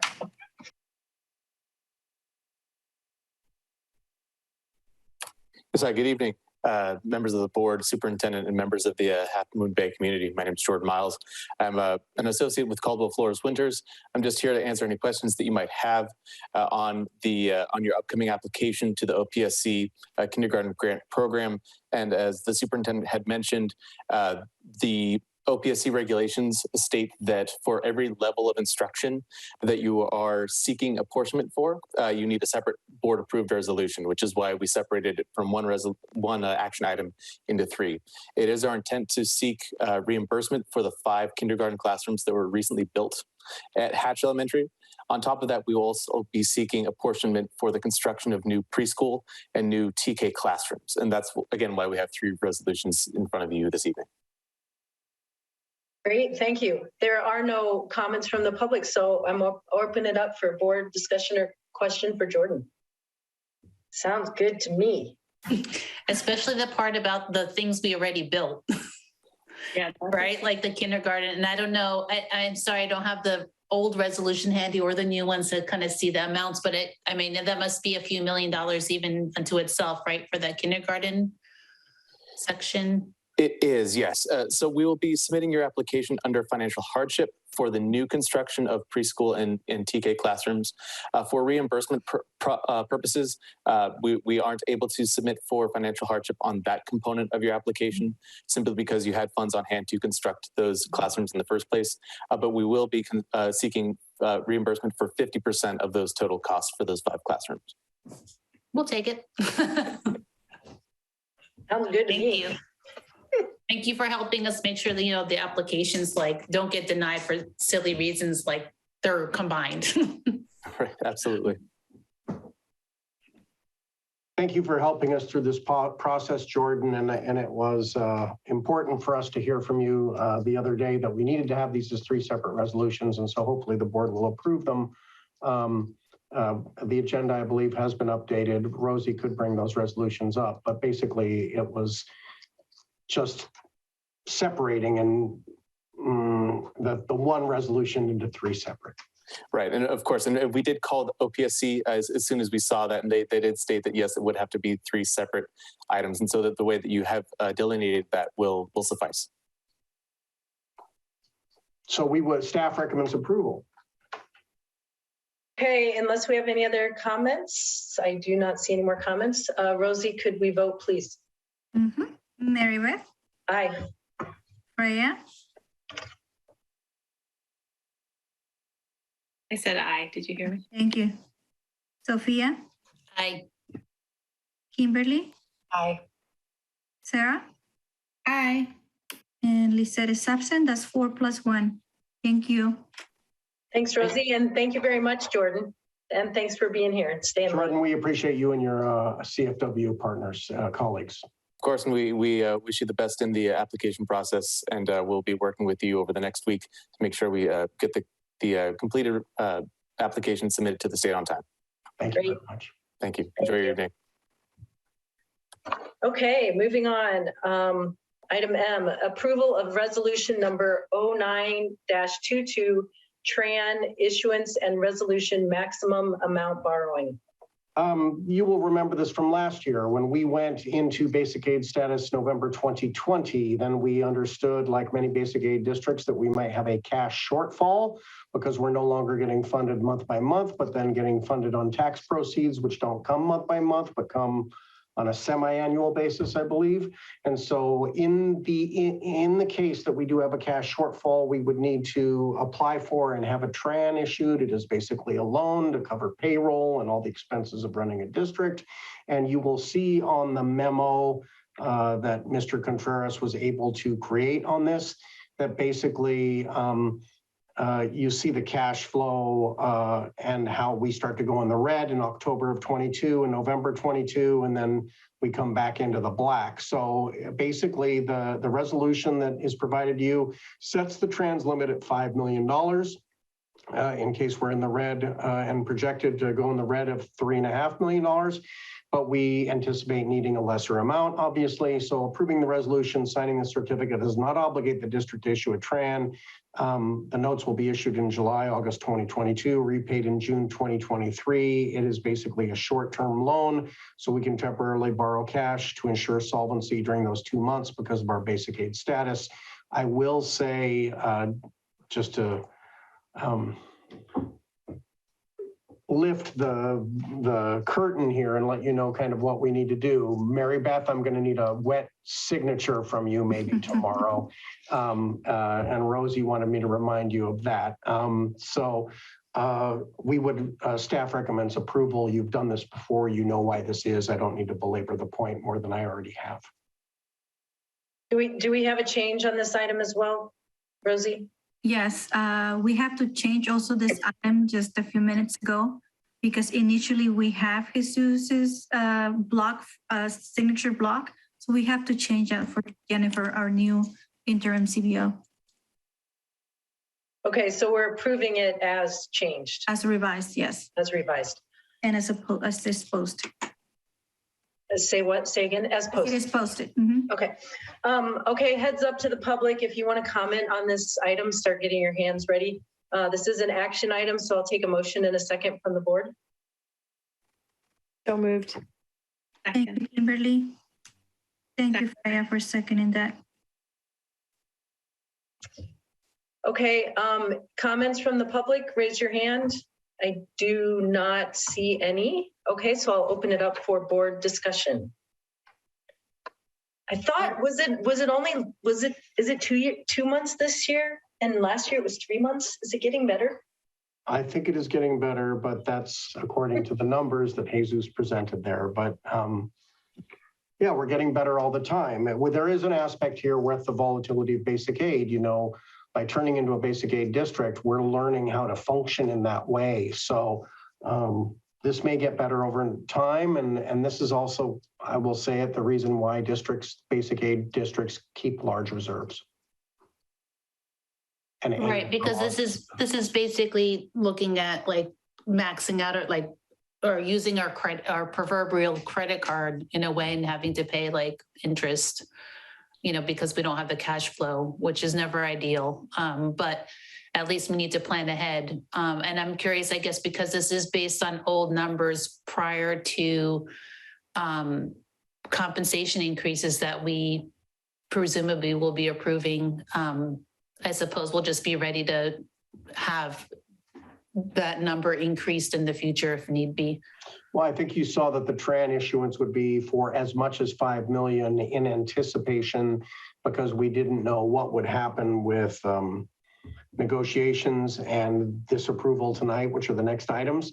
And so the red shows 3.5 million. You will not go much further than that. Still it should cover. Yes, okay. It should cover. Okay, great. Thank you. Okay, and with that, unless we have any more discussion, Rosie, I think we're ready to vote. Mary Beth? Aye. Freya? Aye. Sophia? Aye. Kimberly? Aye. Sarah? Aye. Lisette is absent. 4+1. Thank you. Thanks, Rosie. Okay, next item, CUSD CSEA tentative agreement. I won't go through all the legalese, but we did provide the tentative agreement that we negotiated with CSEA, and just to give you and basically the public, all our families, all our staff have been informed. We met with CSEA on Thursday, March 31st, part of our regularly scheduled negotiations, and we agreed upon a 5% raise at that time with CSEA 4086, Chapter 486, with the caveat that if CUTA negotiated higher amount of raise, that we would match that for CSEA in the interest of being what is known in the business as a Me Too district, which I think is an unfortunate term now in this day and age, but we try to provide parity to all our families of all our employees. And so on the following date, CUSD and CUTA had met and reached a tentative agreement, providing $5,000 to each step on the CUTA salary schedule. That, as a whole family for the CUTA family, then bargaining unit meant a 5.29% increase. And so because of the agreement with CSEA, that number goes to a 5.29% increase. I will also say that we had negotiated with CUTA this one-time off the salary schedule payment of $2,000. And so thus that would be extended also to CSEA. And We presented this to San Mateo County Office of Education, AB 1200 documentation, and have received preliminary report that that is affordable. And we have discussed this with the board in closed session for authorization of this. And we find it affordable, allowing us still a reserve in the third out year. And so we just want to get you to affirm the direction, because now that CSEA has ratified it, and indeed CUTA has ratified it, once you sort of affirm the direction and take action to approve what you've already authorized for us to negotiate, then we can move forward and start processing these payments. Okay, thank you for that. If you have a comment on this item from the public, let's get your hand raised now. Give you a minute to do it while we take a motion in a second to approve this item. So moved. Thank you, Sophia. A second? Thank you, Freya. Any comments from the public? I do not see any. Okay, open it up for board discussion. I think everybody's good with it. Happy that we came to agreement and give them a raise. And I'm happy that the board authorized this. We think it's well-deserved for our employees. Okay, I don't have to do this. I can talk. Can we vote, please, Rosie? Mary Beth? Aye. Freya? Aye. Sophia? Aye. Kimberly? Aye. Sarah? Aye. Lisette is absent and passes 4+1. Thank you. Okay, next item, CUSD CUTA tentative agreement. Much of this is the same. I've already sort of discussed it with you.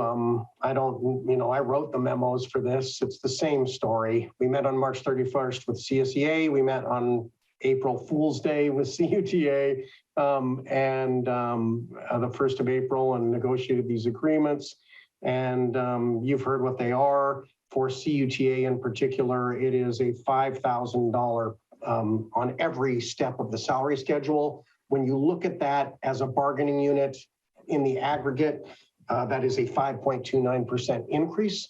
We have, again, submitted to San Mateo County Office of Education. We've done the numbers. We believe this is affordable.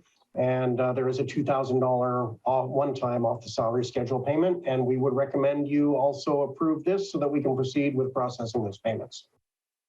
Thank you. If you have a comment on this item from the public, please work on getting your hand raised now. And I'll take a motion in a second because it's an action. So moved. Thank you, Kimberly. A second. Thank you, Sophia. Public, if you have any comments, please raise your hand. Do not see any raised hands, so I open it up to discussion from the board. Very happy. Just again, also very happy that this was resolved, and again, hope we can resolve it sooner next year. Great. Okay, let's vote. Mary Beth? Aye. Freya? Aye. Sophia? Aye. Kimberly? Aye. Sarah? Aye. Lisette is absent, passes 4+1. All right, thank you. Next item, adoption of resolution number 10-2022 to make findings allowing continued remote meetings under AB 361. We previously brought this resolution to you in the past when it was required by us by law to have meetings remote. Now that COVID numbers have dropped greatly, but we've seen a slight increase in the county, it is still a small amount. And considering in the local context that City Council is now planning on going to board members in May, you've heard my recommendation that we start having board meetings in person beginning in May. That said, we provided this resolution for teleconference meetings in case you want to invoke it. If you want the insurance, we wanted to put it there. But again, if you want to continue with the potential for remote meetings, you would vote to approve this. If you do not, you could vote negatively, not affirmatively, and vote against it and not vote. Or if you just want to let it lapse, you could just table it and not vote at all. If you have a motion and a second, you must vote. If you have a motion or no motion and no second, it will simply lapse and we will go proceed with in-person meetings in May. However, there may be a case where because of closed session, you may still want to meet remotely. There are mechanisms by which we could do that by simply listing board member locations and still meet remotely. That is part of the normal Brown Act. So it's not to complicate it, but I want to let you know what your sort of paths are. You could move second and vote yes and continue board and meetings remotely. You could do as we've recommended, to return in May to board meetings in person and vote this down no and make that signal, or you could simply table the resolution. Just a real quick clarification on that, Sean, on the different parts of it. If we vote yes, we could still meet in person in May. Yes, that is true. Allows them, but we could make a decision and still have it but it would keep that option open, like if things got really bad or something. That is true, but I think you've heard from members of the public that they have said, hey, we should start meeting in person again. But yes, you could use that as sort of the belt and suspender approach, to use a lawyerly term, and sort of like have that as insurance in case you needed to meet remotely. And then what about if, say, we had an open session, not a closed session, where somebody had to be away because maybe they were sick or something else happened? Can we do that under normal circumstances, or would this allow us to do that and have that flexibility? That was my other question. I'm not sure I understand the question. So like if not the whole, I guess we couldn't really do it if everybody else. Oh, no, normal Brown Act will allow someone to meet remotely. It is One often, person to be remote. yeah, Okay. It is often the case, and you've had it on this board before, where a member is, out of the area and needs to check in remotely by phone or by video conference. And as long as they list the location of where they are at, they can do that under normal Brown Act. So, okay. And under also normal Brown Act, you all can meet virtually, but 3 of you have to be inside the boundaries of the district. And we have to list locations. So it's complicated. But I think we all look forward to getting back to normal. Gosh, it would be nice to get back to normal. We know that things aren't quite back to normal, but to put this in perspective, if you read the New York Times on Tuesday, people are thinking about COVID-19 differently because of vaccinations, because of antiviral or retroviral or whatever they call that. We're in a different place with the pandemic, and we have heard from members of the public at recent meetings that, hey, it's time to get back in person. So we would encourage us to do that. That would be my recommendation. It's what I recommended to you last month, I think, when we had a discussion on this. It seems reasonable to me to plan to return to in-person in May, and it's almost like symbolic to either vote down this extension or let it lapse, because there's enough flexibility that you could have people remote if they needed to be, which I think is great, with the listing the addresses and so on. So I'm fine to either vote it down or to let it lapse. It doesn't seem like there's much functional difference between those two, but to just have a clear show that like we're planning to come back in May in person, but if things change at an individual level, that we can have some, we have flexibility regardless. I do think the board's vote on this, or lack thereof, is a symbolic gesture and indicates your direction about where you want to go forward. I will also say that, again, you can move and not have a second, it dies, nobody hears it, it gets tabled. Or you can have a motion and a second to vote it down, and that's even a stronger symbolic sort of show that, no, we're going back in person. But it's the purview of the board. It seems cleaner to me, since it's on our agenda to do something about it rather than to let it kind of like, it seems almost like an oversight to just let it lapse. So I'm fine making a motion to, and hereby make a motion to vote on it, with my intention being to vote no, if that makes sense. Kim, did you have a comment? I'm just curious to hear before we move on. No, I was happy to let it lapse. So I however you want to process it, it's fine. Okay. Yeah, I was hoping that something happened like the county said, like masks are now recommended instead of strongly recommended, or something changed before we did it, because we've been trying to follow the county so closely. But I know we're in a different spot with hospitalizations and all that. We're highly vaccinated community. So anyway, okay. Sophia has made a motion. Do we have a second?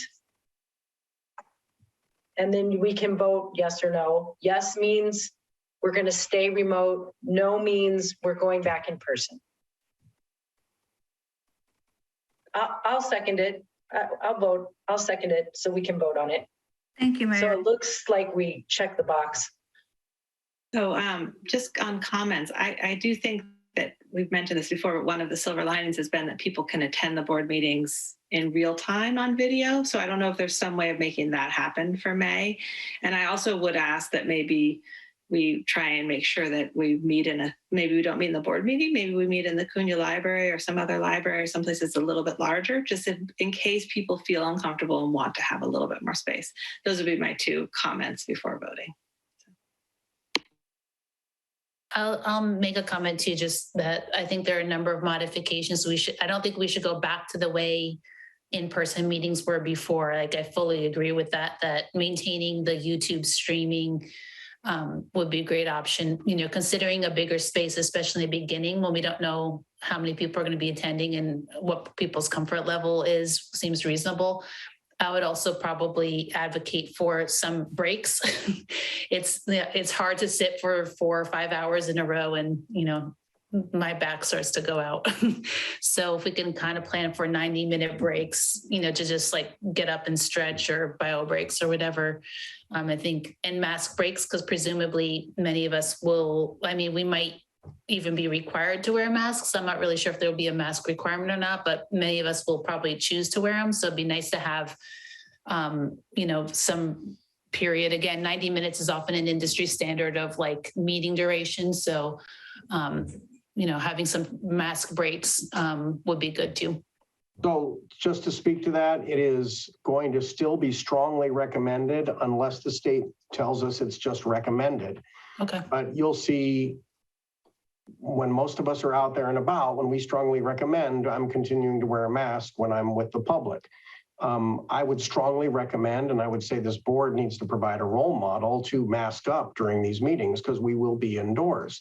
There will be microphones set up, so it'll maybe look odd, but it is a safety and health precaution, even if it is not legally required. That said, it is not legally required. I can strongly recommend it in my role, and you can role model for the public in that way, but there will be members of the public who will all members of the public will have the choice to mask or not to mask, and we do not want to stigmatize for whatever choice people make.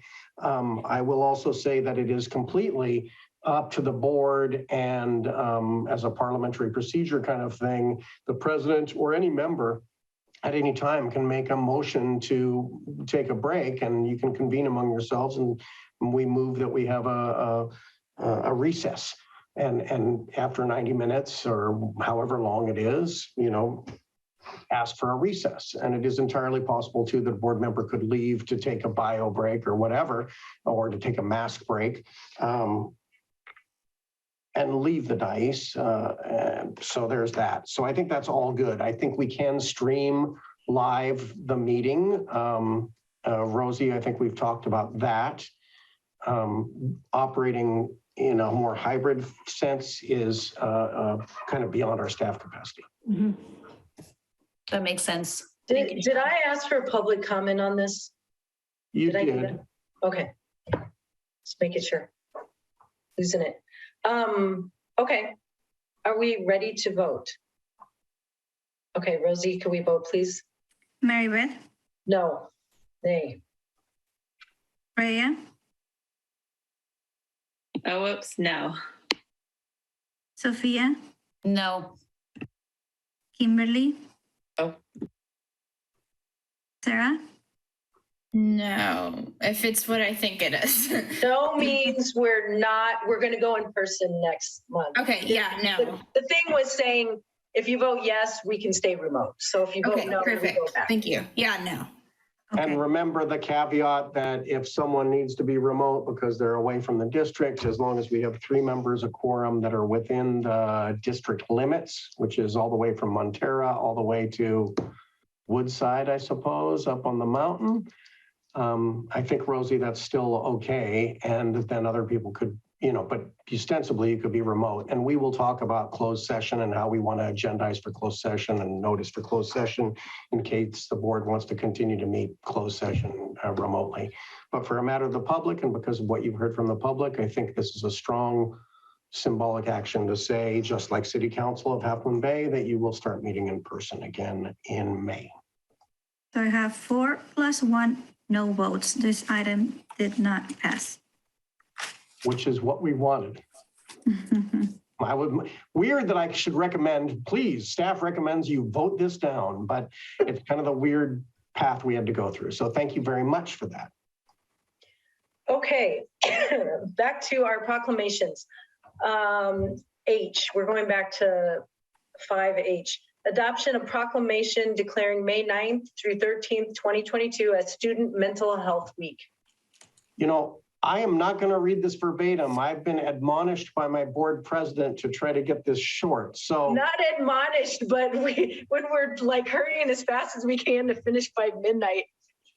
I think we're doing pretty good tonight, but basically we are declaring May 9th through 13th as California Student Mental Health Week. I think from the presentation you heard from Martha Ladd and Caroline Morton and Susan Vana and the other members of this team, mental health is on our minds. And so this is a common resolution throughout the state right now that is talking about what they were talking about: early identification, intervention, and treatment of mental health and behavioral issues as paramount for a healthy student body and school community. Basically understanding that a precondition of learning is feeling psychologically safe and psychologically well and mentally well. And, the reason why we had them present tonight was because we affirm the need for comprehensive coordinated mental health services. And basically, we would ask you to affirm that message. I think you did in your comments earlier, and staff recommends approval of this resolution. And I don't mean to diminish any of these proclamations in any way. They're all very important, but they are long and inclusive. So thank you for that, Sean. I think they are very inclusive and they are available for anyone to read. And I do encourage everyone to read them. So if you are a member of the public and want to comment on this, please start getting your hands up. This is an action item, so I'll take a motion in a second from the board. So moved. Thank you, Kimberly. Second. Thank you, Sophia. Okay, anyone from the public would like to comment on this? Please make sure your hand's up and we can take your comment. Okay, I do not see any. So I'll open it up for board discussion. Thank you for bringing this. Start off with that. Yeah, thank you for bringing it and emphasizing the importance and really implementing it by having Martha and her team present even before the week actually happens. I think it's good timing, and hopefully this can be something that we really think through and have a good reminder of, as with all our proclamations coming up later too, at all the school sites too. Just kind of in an integrated way with all that's going on. Thank you. Okay, I think we're ready to vote. Mary Beth? Aye. Freya? Aye. Sophia? Aye. Kimberly? Aye. Sarah? Aye. Lisa is absent, passes 4 + 1. Thank you, Rosie. Okay, next, adoption of proclamation recognizing May as Jewish American Heritage Month. Yeah, as we have done the past couple of years, and as you know, we've created all these proclamations basically to honor the rights of all people. And May happens to be Jewish American Heritage Month. Again, I will not read the proclamation. However, the history of Jewish people in this country and in the world is a long one, and the very story going back to the Torah and the Old Testament is one of struggle and liberation. And so basically, if I could just read one of the whereases, we believe that Jewish American Heritage Month in May is a time when the culture and history of Jewish Americans is celebrated and their contributions to this nation are honored.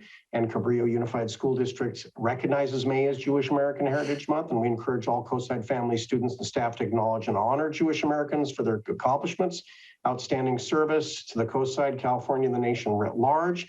Again, we kind of joke, I kind of joked earlier about sort of not wanting to read the whole proclamation and go through all this, but I think these are getting more institutionalized. I don't want to spend too much time on it, but I will say that, as you know, we've created banners for all these proclamation and heritage and history months this year. They will fly. So next year, this banner will fly. And this is the first year that it has been our partner, the Coastside Jewish community, co-sponsored this. The city of Half Moon Bay co-sponsored this. And so we thank them, and it will fly on our school campuses prominently. And I think the city of Half Moon Bay will also display it. So we would ask you to approve the proclamation again this year. Thank you. I will ask for public comments on this item soon. So get your hands up if you would like to comment on this. Could I get a motion and a second from the board, please? I'll take, yeah, Freya and Sophia, thank you. And if we have any comments from the public, please raise your hand now. And I don't see any, so I'll open it up for board discussion. Thank you. Okay, let's vote. Rosie? Sorry. This is one, coming from a blended family with multiple religions, and my granddaddy was Jewish. I really appreciate this time of year when we have so many religious holidays and people celebrating, that it truly is a time to be reflective that peace and dignity prevail for all peoples. And I just wanted to state that. Thank you, Kim. Okay, let's take a roll call, please. Mary Beth? Aye. Freya? Aye. Sophia? Aye. Kimberly? Aye. Sarah? Aye. That is absent. Item passes 4+1. Good job, Sarah, hanging in here still. It's getting late for you people with homework. I hope you're doing might have to go pretty soon and finish up some homework. Whenever you want, but we are getting close. Understandable. All right. Yeah, anytime. Anytime you ever need to go, Sarah, we understand. Thank you so much. Yeah, I might need to head out. I'm sorry, I should have said it earlier. I think I may need to head out too, Sarah. I have to go home and do some homework too. No, you can't go. All right. Thank you, Sarah. Have a good night. Bye. Okay, next, adoption of proclamation recognizing May as Asian American and Pacific Islander Heritage Month. Again, this is another year where we celebrate this and proclaim this. In California in particular, this is a very large group of Asians and Pacific Islanders. And it's celebrated annually at the state and national levels.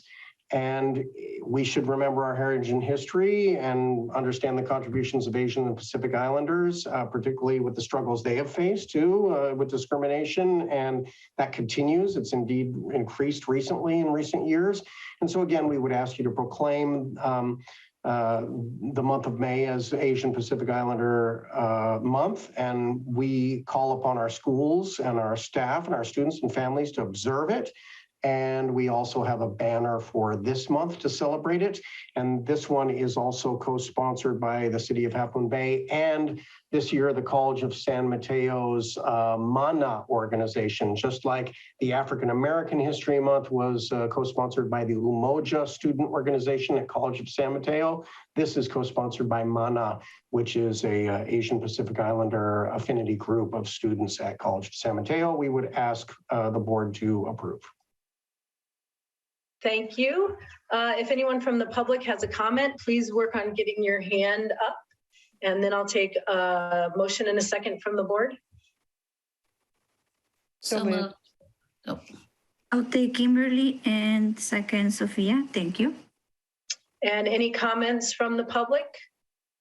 Get your hands up. I do not see any. So board discussion. Thank you for bringing this to us. Anyone else have a comment? No, just thank you also, Sean, for the partnerships too, that you've had thoughtful partnerships formed through each one of these celebrations. And I think that's really actually quite meaningful for us as a school district to have. It makes it more than just kind of words when there is actual relationships supporting, the groups that we're speaking about each month. So thank you for that particular approach. Yes, I agree. Okay, Rosie, could we vote, please? Maribeth? Aye. Freya? Aye. Sophia? Aye. Kimberly? Aye. Item passes 4-0. Thank you. Okay, approval of proclamation endorsing May 2022 as Employee Appreciation Month. Well, I will say, this has been a night of us, I think, appreciating our employees. And again, May is going to be Employee Appreciation Month, per the state. But I know that some of our school sites have already done employee appreciation and teacher appreciation. But in particular, California Day of the Teacher is Tuesday, May 4th. Week of Classified Employees is May 16th through 22nd.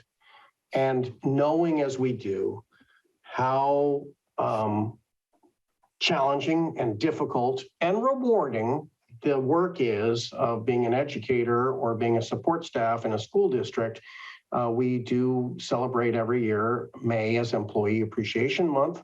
So if I'm going to read one wherefore or therefore be it resolved, it would be that in celebration of our teachers, our classified employees, and all our administrative staff and unrepresented staff, we would recommend that the governing board of the Cabrillo Unified School District proudly declare the whole month of May 2022 as Employee Appreciation Month, particularly knowing that all these individuals, CUTA, CSEA, unrepresented principals, administrators, everyone who works as an employee in the district is dedicating themselves to the lives of children, and it is challenging work, and we appreciate them. Thank you. If you have a comment on this item, please put your hand up, public, and I'll take a motion in a second from the board. So moved. Thank you, Freya. I'll second. Thank you, Sophia. And public, raise your hands now if you'd like to comment. I do not see any comments, so I'll open it up for board discussion. I just, Sean forgot to mention that May 1st is Principals Day too. And next week is Administrative Professionals Week. Which means that I've got to, get a nice present for Rosie for sure. That was for you, Sean. I just work here, but there was an email recently, a couple days ago, from Leticia, Dr. Bhatia, who signed off for the evening, saying, "Hey, don't forget, it's your administrative assistant like special day next Wednesday. So Rosie, I got you." Good job, Rosie. Way to look out for yourself. I'm buying you coffee, Rosie, and if I don't, give me hell. Well, thank you for making it a month too. I think 1 week and parsing it out the way it is not nearly enough. And it's nice to just celebrate the whole and all our educators, regardless of what their roles are, because they're all important. So I appreciate having a month. It gives me a little bit more time to coordinate the board gifts for the site. So stay tuned for that. Yes, and we really do appreciate everyone and all the work they do. So thank you for that. With that, We'll vote. Mary Beth, Aye. Freya, Aye. Sophia, Aye. Kimberly. Aye. Item passes 4-0. Okay, on to future events. May 10th, BAPA committee meeting via Zoom, 3:30 p.m. May 12th, we'll have our regular board meeting and our location will be in person. We don't know where yet, but it'll start at 6 p.m. That is all, folks. I'll take a motion and a second to adjourn the meeting. So moved. Second. Freya, thank you, Sophia. Now let's do roll call. Mary Beth, Aye. Freya, Aye. Sophia, Aye. Kimberly. Aye. 4-0. Thank you. Thank you all. Everyone. We'll see you tomorrow. Thank you. Yes, see you tomorrow for closed session tomorrow, 2 to 5. That will President Alexander, I need a wet signature on that trans so we can get along. Got it. I'll be there. I'll come.